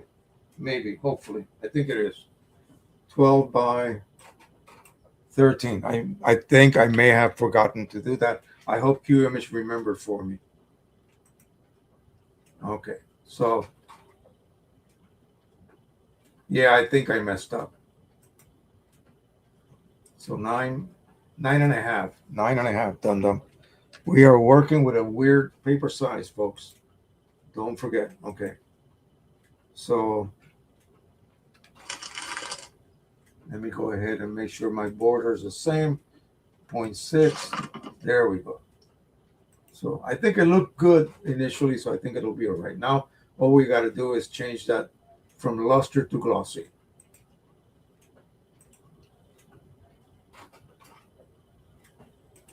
I can click on it again and put it on the top if I so wish. Right there like that. So glossy is the next one. And then we'll do vinyl.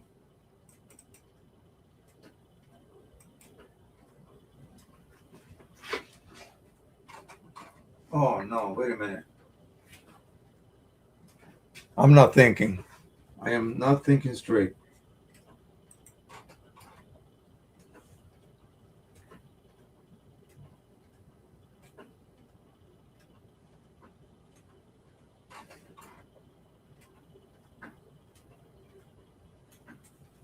Let me make sure that I got this right. The next one is luster, dummy. There we go. Let me put the profile for luster. We just did glossy and luster. Here we go. Okay.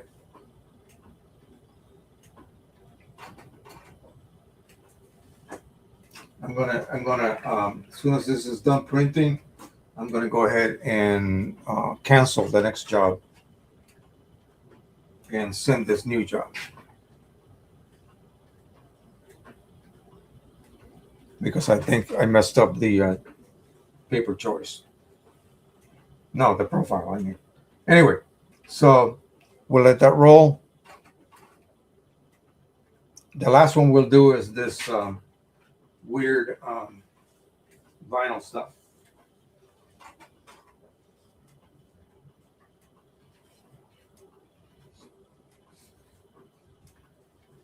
I'll show you what that stock looks like. I think my grandson also wanted to get into printing stickers.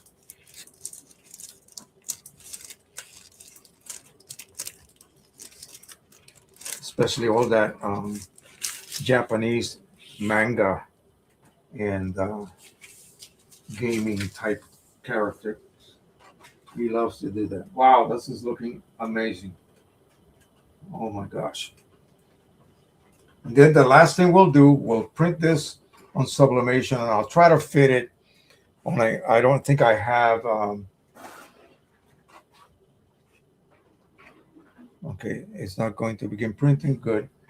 I thought I had sent another job. Let's do the one that is going to be for the luster. And I need to put the correct profile.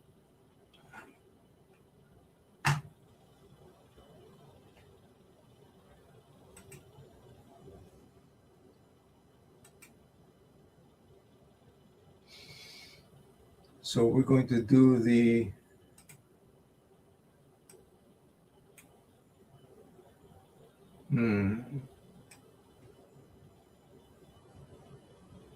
where'd it go?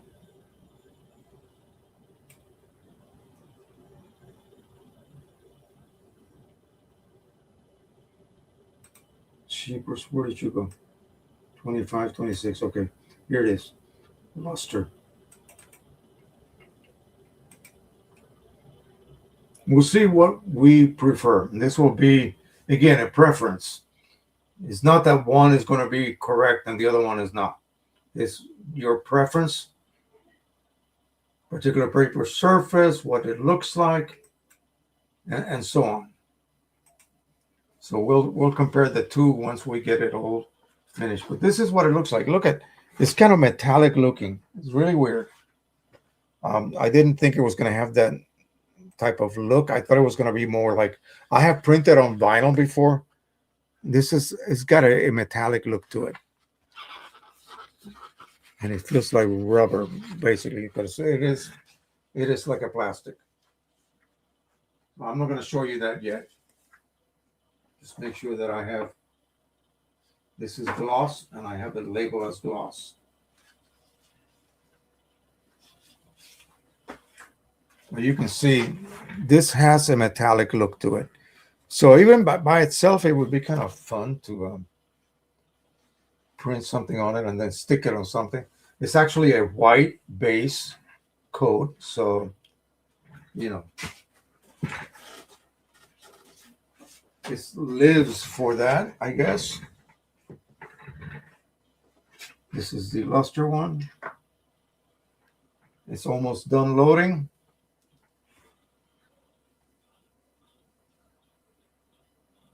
I'm going to go ahead and search real quick for. Oh, I know. Wait a minute. I have a bunch of silly little cutouts, if you will, that I can print on there. We'll make like a collage. That's what I'll do.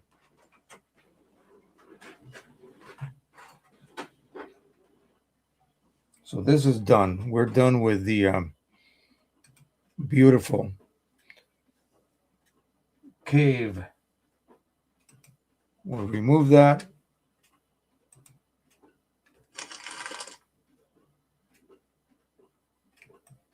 I'm going to bring it over to me because it's hard for me to see what I am looking at. And I'll just do that as you guys wait for this to get done. So I am going to go now and use the paper choice that I used when I made that chart for the what you call it, the sticker paper. I'm going to change my paper size. You're not seeing this, but I'm changing it back to 9.5 by 11. And now I'm going to go on my photo folder, and I'm going to manually look for something. I need to find, I know I have a bunch of little tiny, they would be like stickers. They would be exactly perfect for that. Let me see if I can locate them. It's not something that I would, and I don't know why I even kept them. Um, let's see. So I'm glad you guys are actually enjoying Print Prism. That really makes Mike Cheney's day because he wasn't really sure how this was going to pan out. And if it was something that, works for him but doesn't work for anyone else because he knows what to do. You see what I mean? So he was worried about that. So, but it's turned out that, yeah, it's super easy to use. It actually works as claimed. Clip art. Here we go.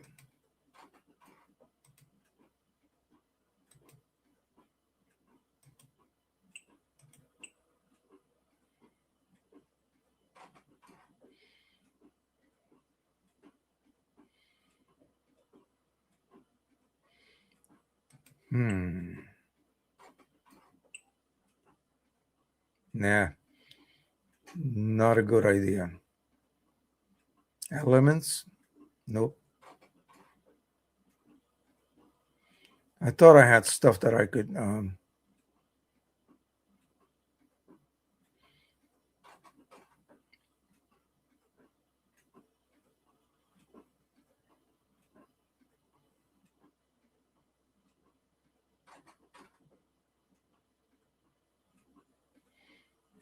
Bear with me here. I wasn't going to do the sticker material today, but I thought, why not? Let's give it a try. It's 151 right now. So I'm looking at, I thought I had something.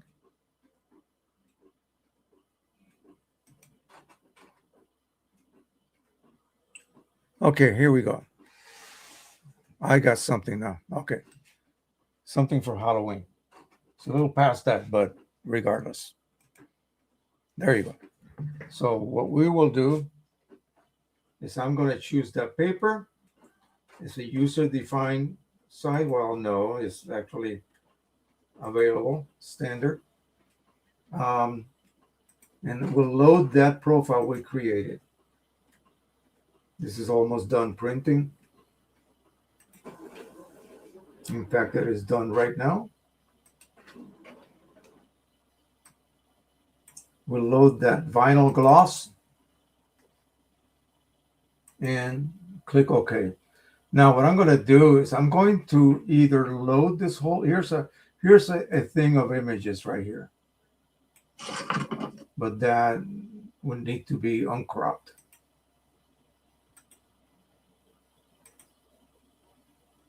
See that? You can then cut those with your Cricut, or select that, delete it, or load this one. And that, again, the Cricut thing will trim those. Let's see what else I have available here.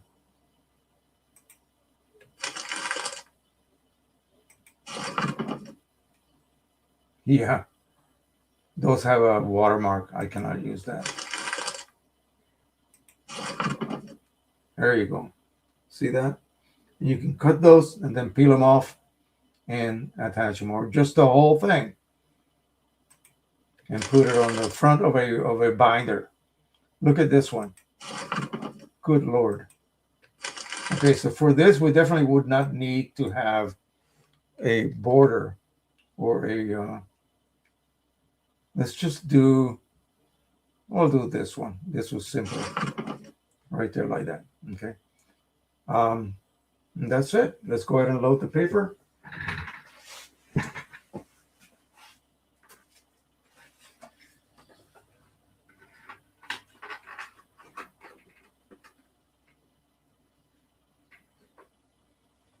It seems to be very curly. Double check. We have the vinyl gloss profile, premium paper glossy, super glossy, and then 8550. And of course, management is going to be set correctly. We'll double check again. We don't trust anybody, right? And advanced and no color adjustment. Again, this gets old. And print. And I'm going to try to use my scissors here and cut one of those. And we'll have to, maybe I'll put it on my tape dispenser right here. So let that load. Let's take a look at those images. Okay. Bring my mouse over here. I got to be careful. I'll show you why in a minute.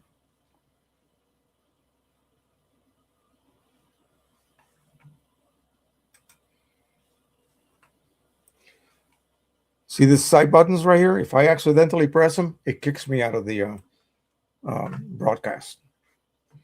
I need to get a simple mouse, one with a cord. I don't care. And my hands are so dry right now that this is super slippery. And I can accidentally, I can touch that button, and then I'm out of the scan. I'm out of the live stream again.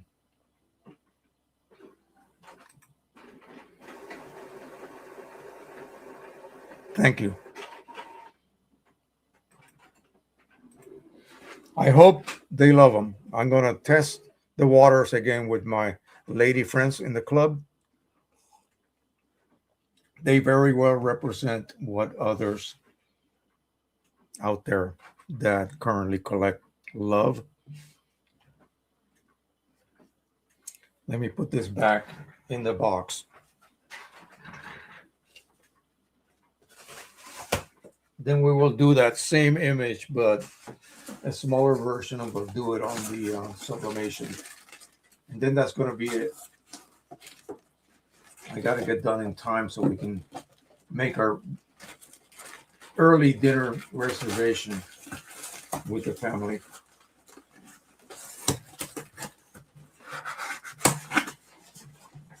It's not often that we get together, all six of us, and enjoy a lunch or dinner. My nephew is coming from Connecticut May the 3rd. He's going to spend a couple of days at Judy's house because their house is huge. Mine's not. And they're going to go to some event in Baltimore. The wife of my niece, is a knitter. She does wool, lots of stuff. And she's going to be wearing some of the stuff. And there's this big event about wool and knitting and crocheting. And anyway, sounds like fun, actually. So, okay, so this is being printed right now. I am not going to worry about that. Let me go ahead and start my sublimation one. Do you even want to see that?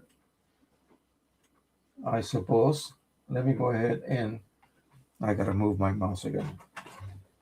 We'll set the printer to the 4200.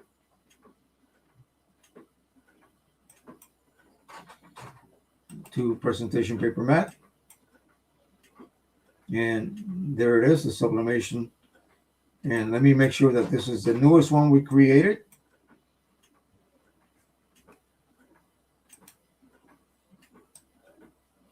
So it should be here somewhere. There it is. And we are good to go. Let's remove this. And let's see. Let me see what I have available here for sublimation.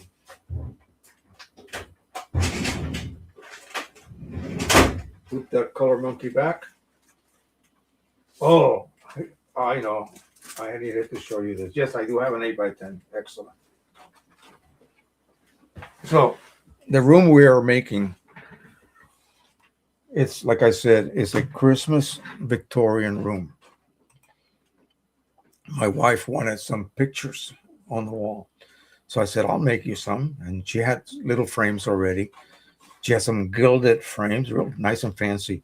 And we looked up some photographs, found a site that has a lot of, some of them have, somebody took upon themselves to, I guess, shoot photos that are in museums and such, and to colorize them. And some of them are a little gaudy, but some of them are pretty good.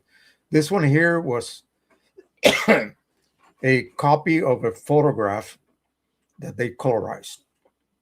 And I downloaded it, loaded it in Photoshop, and fixed it. Isn't that something? So I made a miniature of this, and that's going to go on the wall next to the Christmas tree. But look at that. That is so cool. So I'm thinking now, wait a minute, this would go. A lot of these people that make these rooms that I am hopefully selling art for, they're in the Victorian era, 1890s, around that time. That's the period that they like to create rooms for. So some of this art, I should make little miniature paintings, and they would be like that big, not too large. Um, it's a good idea, I think. So I'm going to give that a try. Of course, this is on the Strathmore acrylic.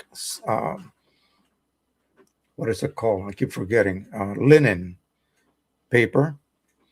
And so I think this is the one that gives the best representation of what would be canvas. So I'm going to make a series of these. There's a couple of other images that I found that will be really good for that. So I'll be doing that next. Let's take a look at this.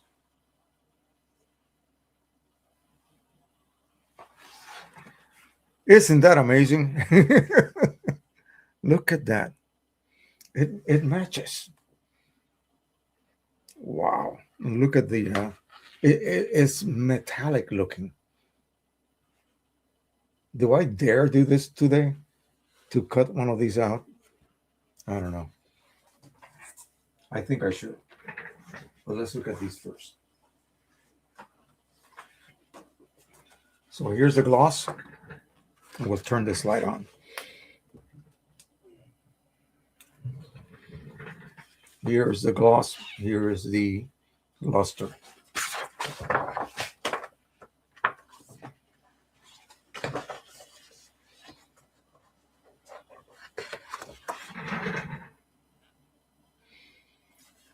So we're looking not only, what the paper can do to this image, but we're looking for changes. In other words, I do not want to see color balance changes. Now I'm lighting this area over here is stronger than this area, so keep that in mind. That's why I will be flipping these sideways and every which way. to show you. So this is no reflections, and yeah, so you can see the difference between the two. Again, it should be pretty much equal. If you were to lay this down somewhere on a table and evenly light it, um, it should be pretty much the same. Um, Quite amazing. This deserves to be made into a metal print, um, which I think I will do next, but also a miniature. So I'm going to be doing that. I'm going to dedicate that image to that. The To me, I prefer the luster. It's easier on the eyes, if you will. Yeah, it's not as glaring. But some people absolutely love this super glossy look. Let's look at the shadow detail between it. That's what that person was complaining about or comparing. Um, I don't know. But the overall results are fantastic. I love it.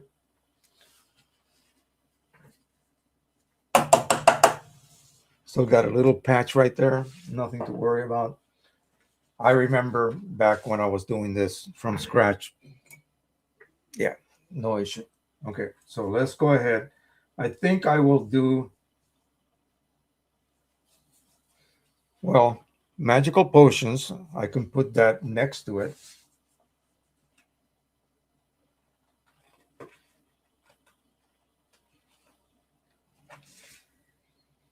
Of course, I should really be using a trimmer for this and not just a pair of scissors.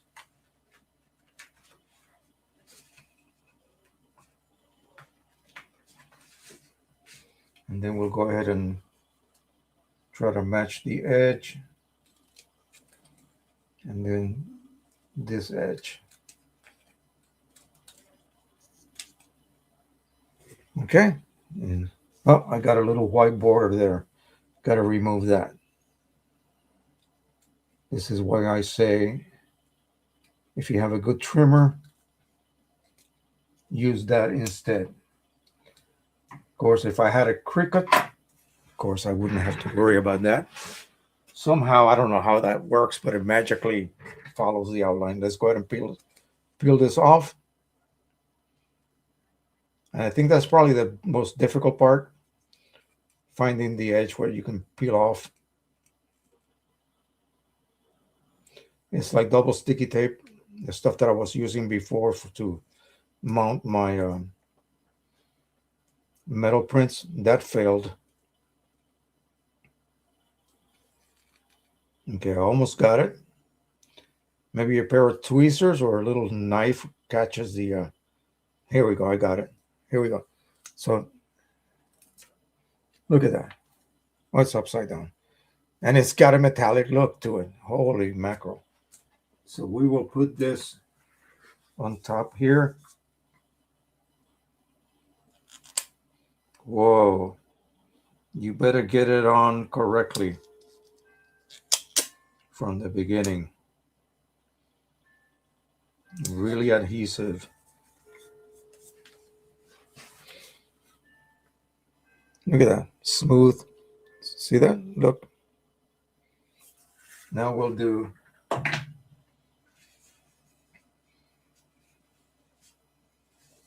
I want to get one that's easy to cut and it's going to be suitable for horizontal. They're all vertical.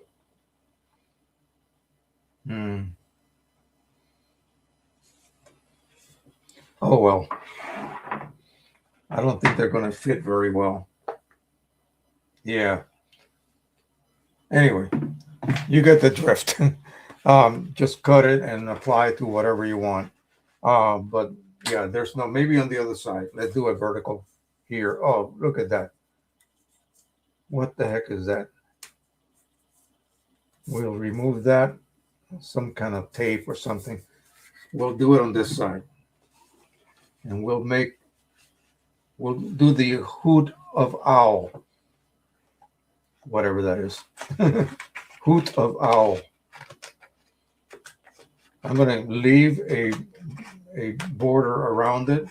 So I'm going to have to cut this carefully, not like I'm doing now.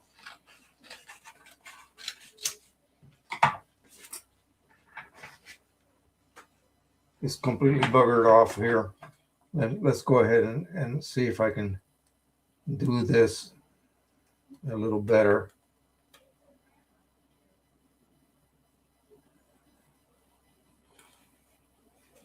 And then proceed around the other edge. Give it at least, this is what the Cricut would do. It actually finds the outlines and cuts around it, and cuts it really accurately too. Of course, that's not something I ever wanted to get into doing, but maybe Nathan wants to do this. And he's got a nice little tank printer also that we got him. And so he should be able to produce these.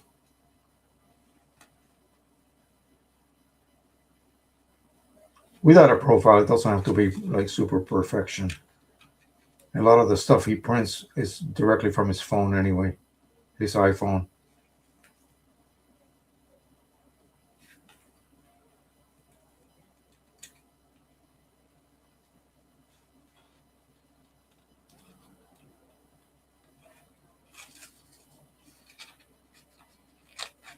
Let's see, and we should be done right now. Okay, that's good enough. This background brown sort of matches my tape dispenser anyway, so no biggie. So here it is. We got a cut. Throw this in the trash.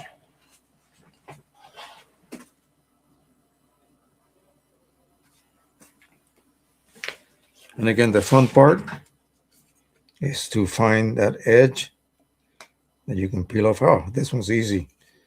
All right, here we go.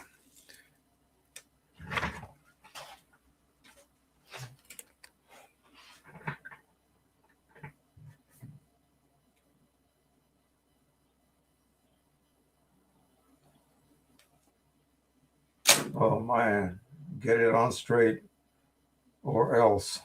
There we go. That's as straight as it's gonna get. Really nice material. This is beautiful, actually. Really, really nice. Wow. Okay. I don't know why I did that, but it's done and I like it. And that's all that counts. Okay, let's print this image on sublimation here. We'll see what that's going to look like. I'm going to have to create a special size. We're printing on 8.5 by 11, and we need a special size, which is going to be 8.1 by 10.1. So enter the specific size, 8.1 by 10.1. Okay, that's it. We'll make this 2 just because. I just want to make sure I have enough bleed. Okay, that's it. 8.2, 10.2. Boom. Not that. We don't want to print that. We want to print Richard's image.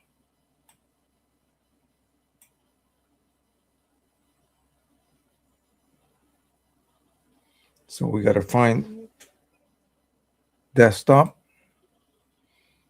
This is the one that I was fixing. Let me show you what that looks like. This is my brother-in-law, Janine's sister, and this is Jeremy being choked by my brother-in-law, his uncle, his favorite uncle. Both of them have passed away. So this is something that I found, and I realized, oh my God, I got to fix this. And I only had a print to work from. I could not find the original image. So that's what I've been working on. So, and here's another one here. This is in Disney World. This is my wife. This is the whole family. This is before Judy even got married. and Ken and Lisa are right here. So my wife, Lisa, and Ken, and then the kids, the trio right there, Judy, Janice, and Jeremy. So those I need to fix up, get them ready to print. All right, so I'm going to print this so that it bleeds off of the long ends, and then I'll trim this off upstairs on my printer, on my trimmer. Otherwise, it might cut off his signature. Yeah, see that? So we cannot have that happen. So this is going to be printed on the 4200 presentation paper mat and the profile we just recently created for it. And it's going to be mirrored, and we'll print it. If you want to check for sure, and I'm always worried about that, and I keep forgetting where to look for that information. Right here, mirrored, and that is checked. Okay, that's going to load. I'm going to go ahead and pre-warm my heat press base. Oh, wait a minute. What's going on here? Cannot print. Not ready. Okay. What's it? I need to check the USB plug. Yeah, I don't have it set for USB. So we'll remove the one for the 8500. I have to reach way back over here.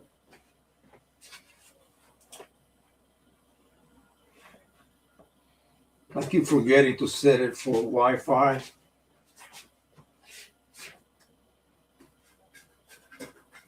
I also keep forgetting where the plug is.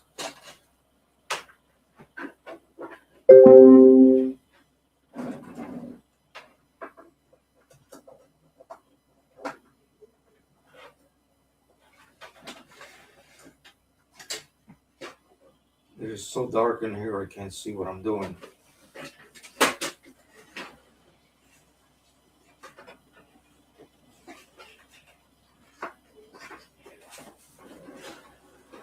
I really want to do this because I want to compare that. I need to make that comparison.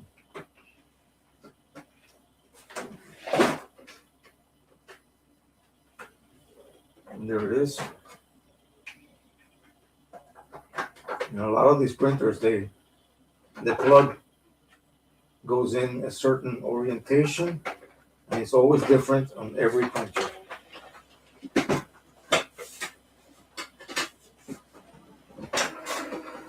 And here we go.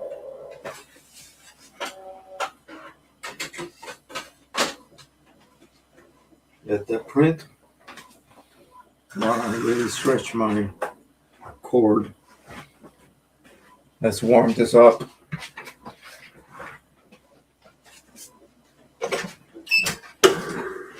This is nice and roasty toasty, as my kids used to say.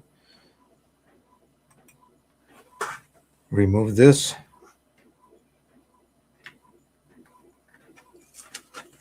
Protective coating.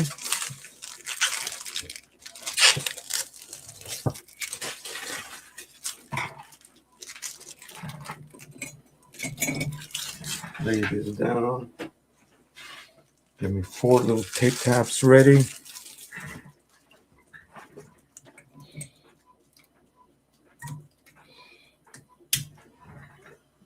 One.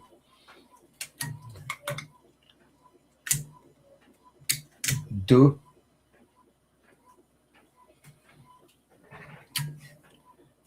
Set. Cuatro. There, I said it in 4 different languages.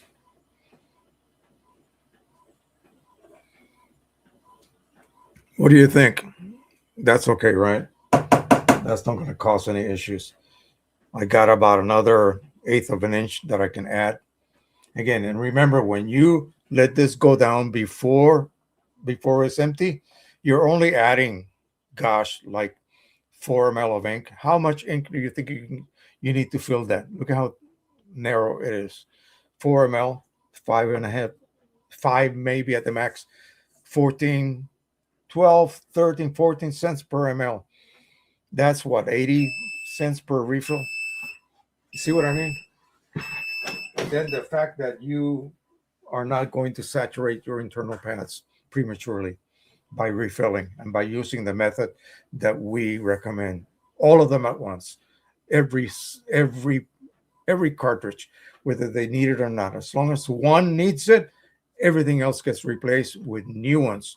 By new, I mean completely topped off. It's going to take a long time for that next cartridge to go to the point you have to, exchange it again. And that way you're just eliminating all of those stupid purge cycles that all they're going to do is get your internal paths or your diapers on your printer dirty, okay, and need of replacement. And no one wants to do this. These shops don't want to do that job. They tell you buy a new printer, and I can't blame them. Okay, I really cannot.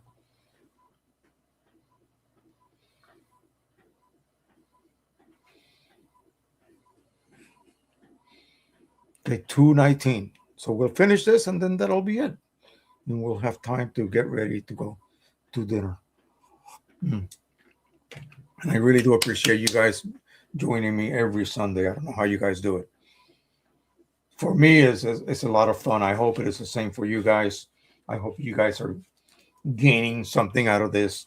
Um, I myself, I am not the person that has the patience to sit down for a couple of hours and watch something.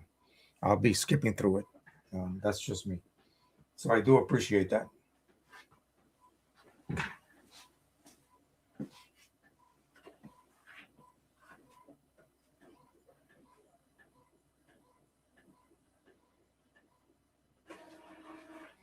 Here we go.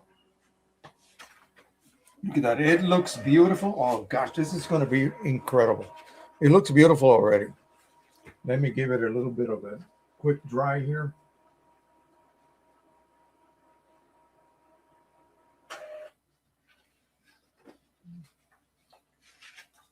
Let that sit for a minute.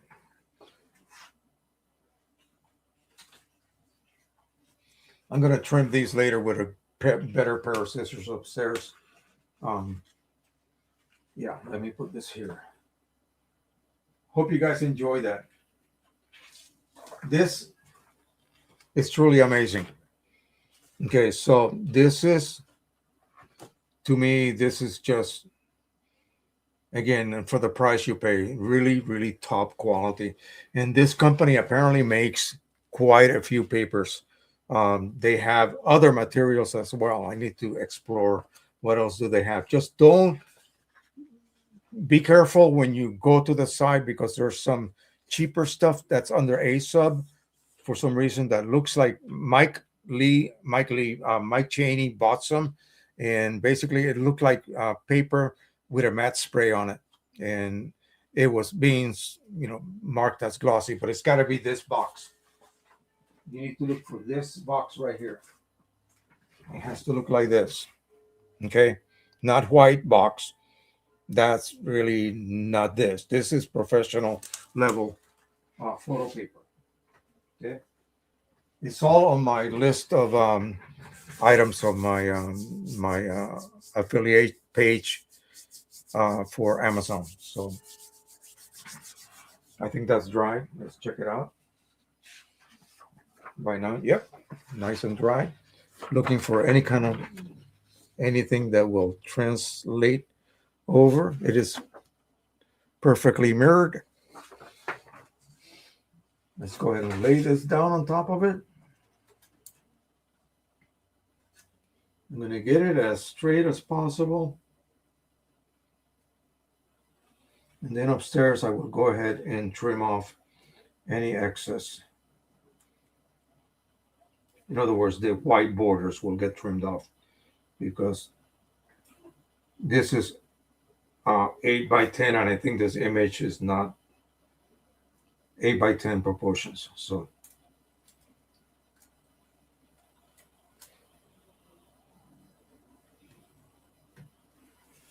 Gotta make sure I don't cut off the signature. That's the most important part.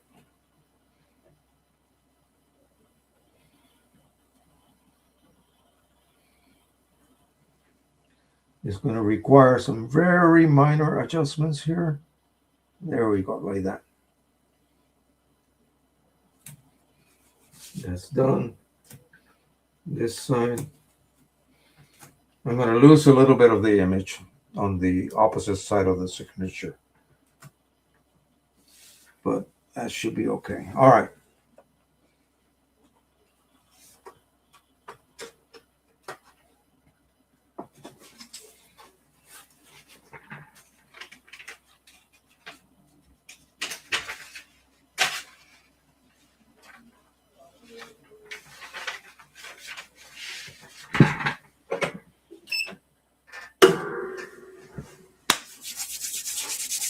Chilly down here. Even with that going next to me, it's a little cold.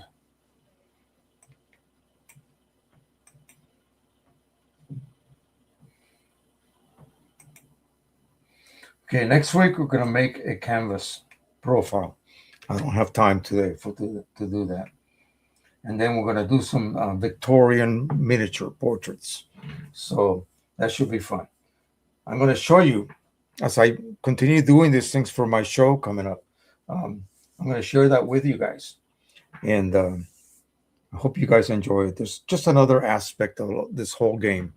So I was telling Mr. Cheney that, hey, what term did I use? I said, damn you, Mike Cheney. Then I said, why? For creating something that, at least for me, is still very much fun. But the truth of the matter is that it's now predictable. I know 13 seconds. I know what my results are going to be. And some might say, man, now this is really boring. There's no excitement anymore. There's no shock. Well, there's still shock. You saw me reacting to that. Okay. But some might think that this is now getting a little bit boring because I know what my results are going to be like. There's no more excitement. And yeah, maybe that's true, maybe it's not. But to me, it's still relatively exciting. I want it to be.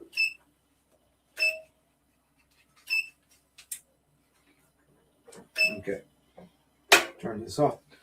My goal is, yeah, to be to the point where it's no longer exciting, because then I can rely on the fact that everything I do is going to be predictable. I'm going to get exactly what I expect to get.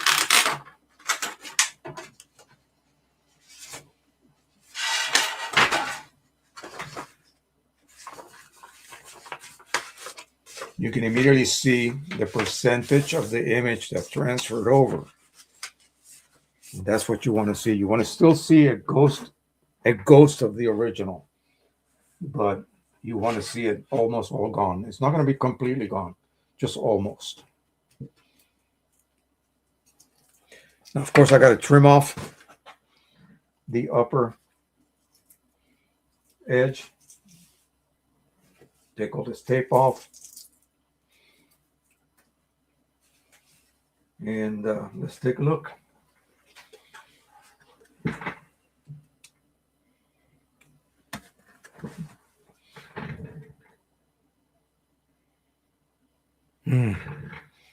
It's got quite a glow. There's no way you can get rid of this glow, this look. Okay. I can accept the fact that this is not going to be an overblown exaggeration of my original that I had on my monitor. One way to prove that is to use the image that we printed on as glossy a paper as we have.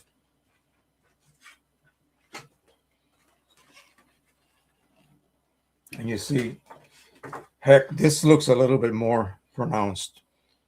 You can see. Now, the gamut of this aluminum is, I don't know how it compares to a really good photographic paper, because remember, it is relying on the quality of the transfer. Okay. You're not going from the printer directly to this, you're going from the printer to a transfer media, which is then transferred over to the aluminum. It is made gaseous, okay, by the heat. It goes from solid to gas and permeates that so-called polyester coating, and it molecularly bonds with it. It is literally bonded to it. I can leave this out unprotected and it's not going to fade for ages. Okay, that's how this works. Um, yeah.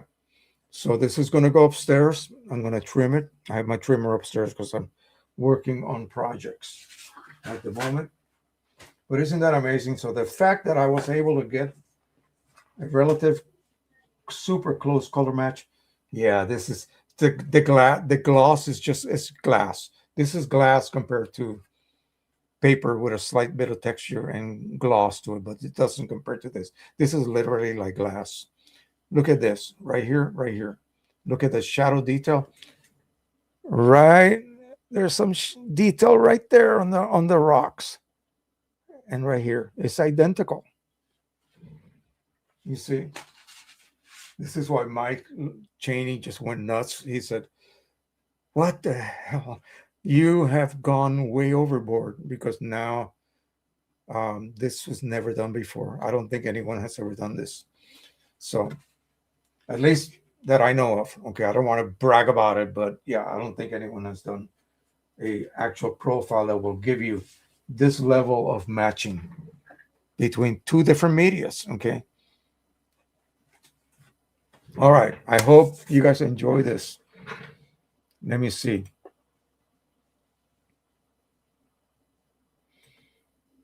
I got a firmware update for my 4200. No, no, no, no, no, no, no, no, no, no, no. You exit before expiring. You know why?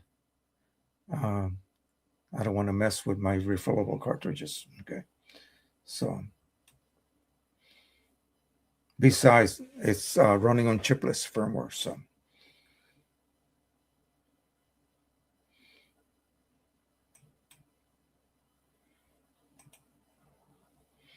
yeah, bad mic, reliable results. What was that man thinking? That's what I told him. You know, damn you, Mike Cheney, for creating. Yeah. Yeah. Anyway, he laughed. That's good. All right. I think that's going to be it, man. That's going to be it. Let me close this down. I'm just going to go ahead and save that. And then I have one more uh, slideshow to post. We'll get that up and running. If you guys got any last minute comments you want to make, please go ahead and paste them on the chat. Let me get this prepped. And as always, we will be seeing you next time. I hope everyone has had a good year so far, even though with the storms and such we've been having. Um, but anyway, so far it's been a lot of fun. Let me put this thank you behind that. I got to do this by hand nowadays because they took the ability for me to do this through the actual software. Not the software, the actual site. This is online. This is no longer a software. So let me see. Nothing else? All right, guys and gals. We will be seeing you next week. Happy printing, everybody. Bye bye.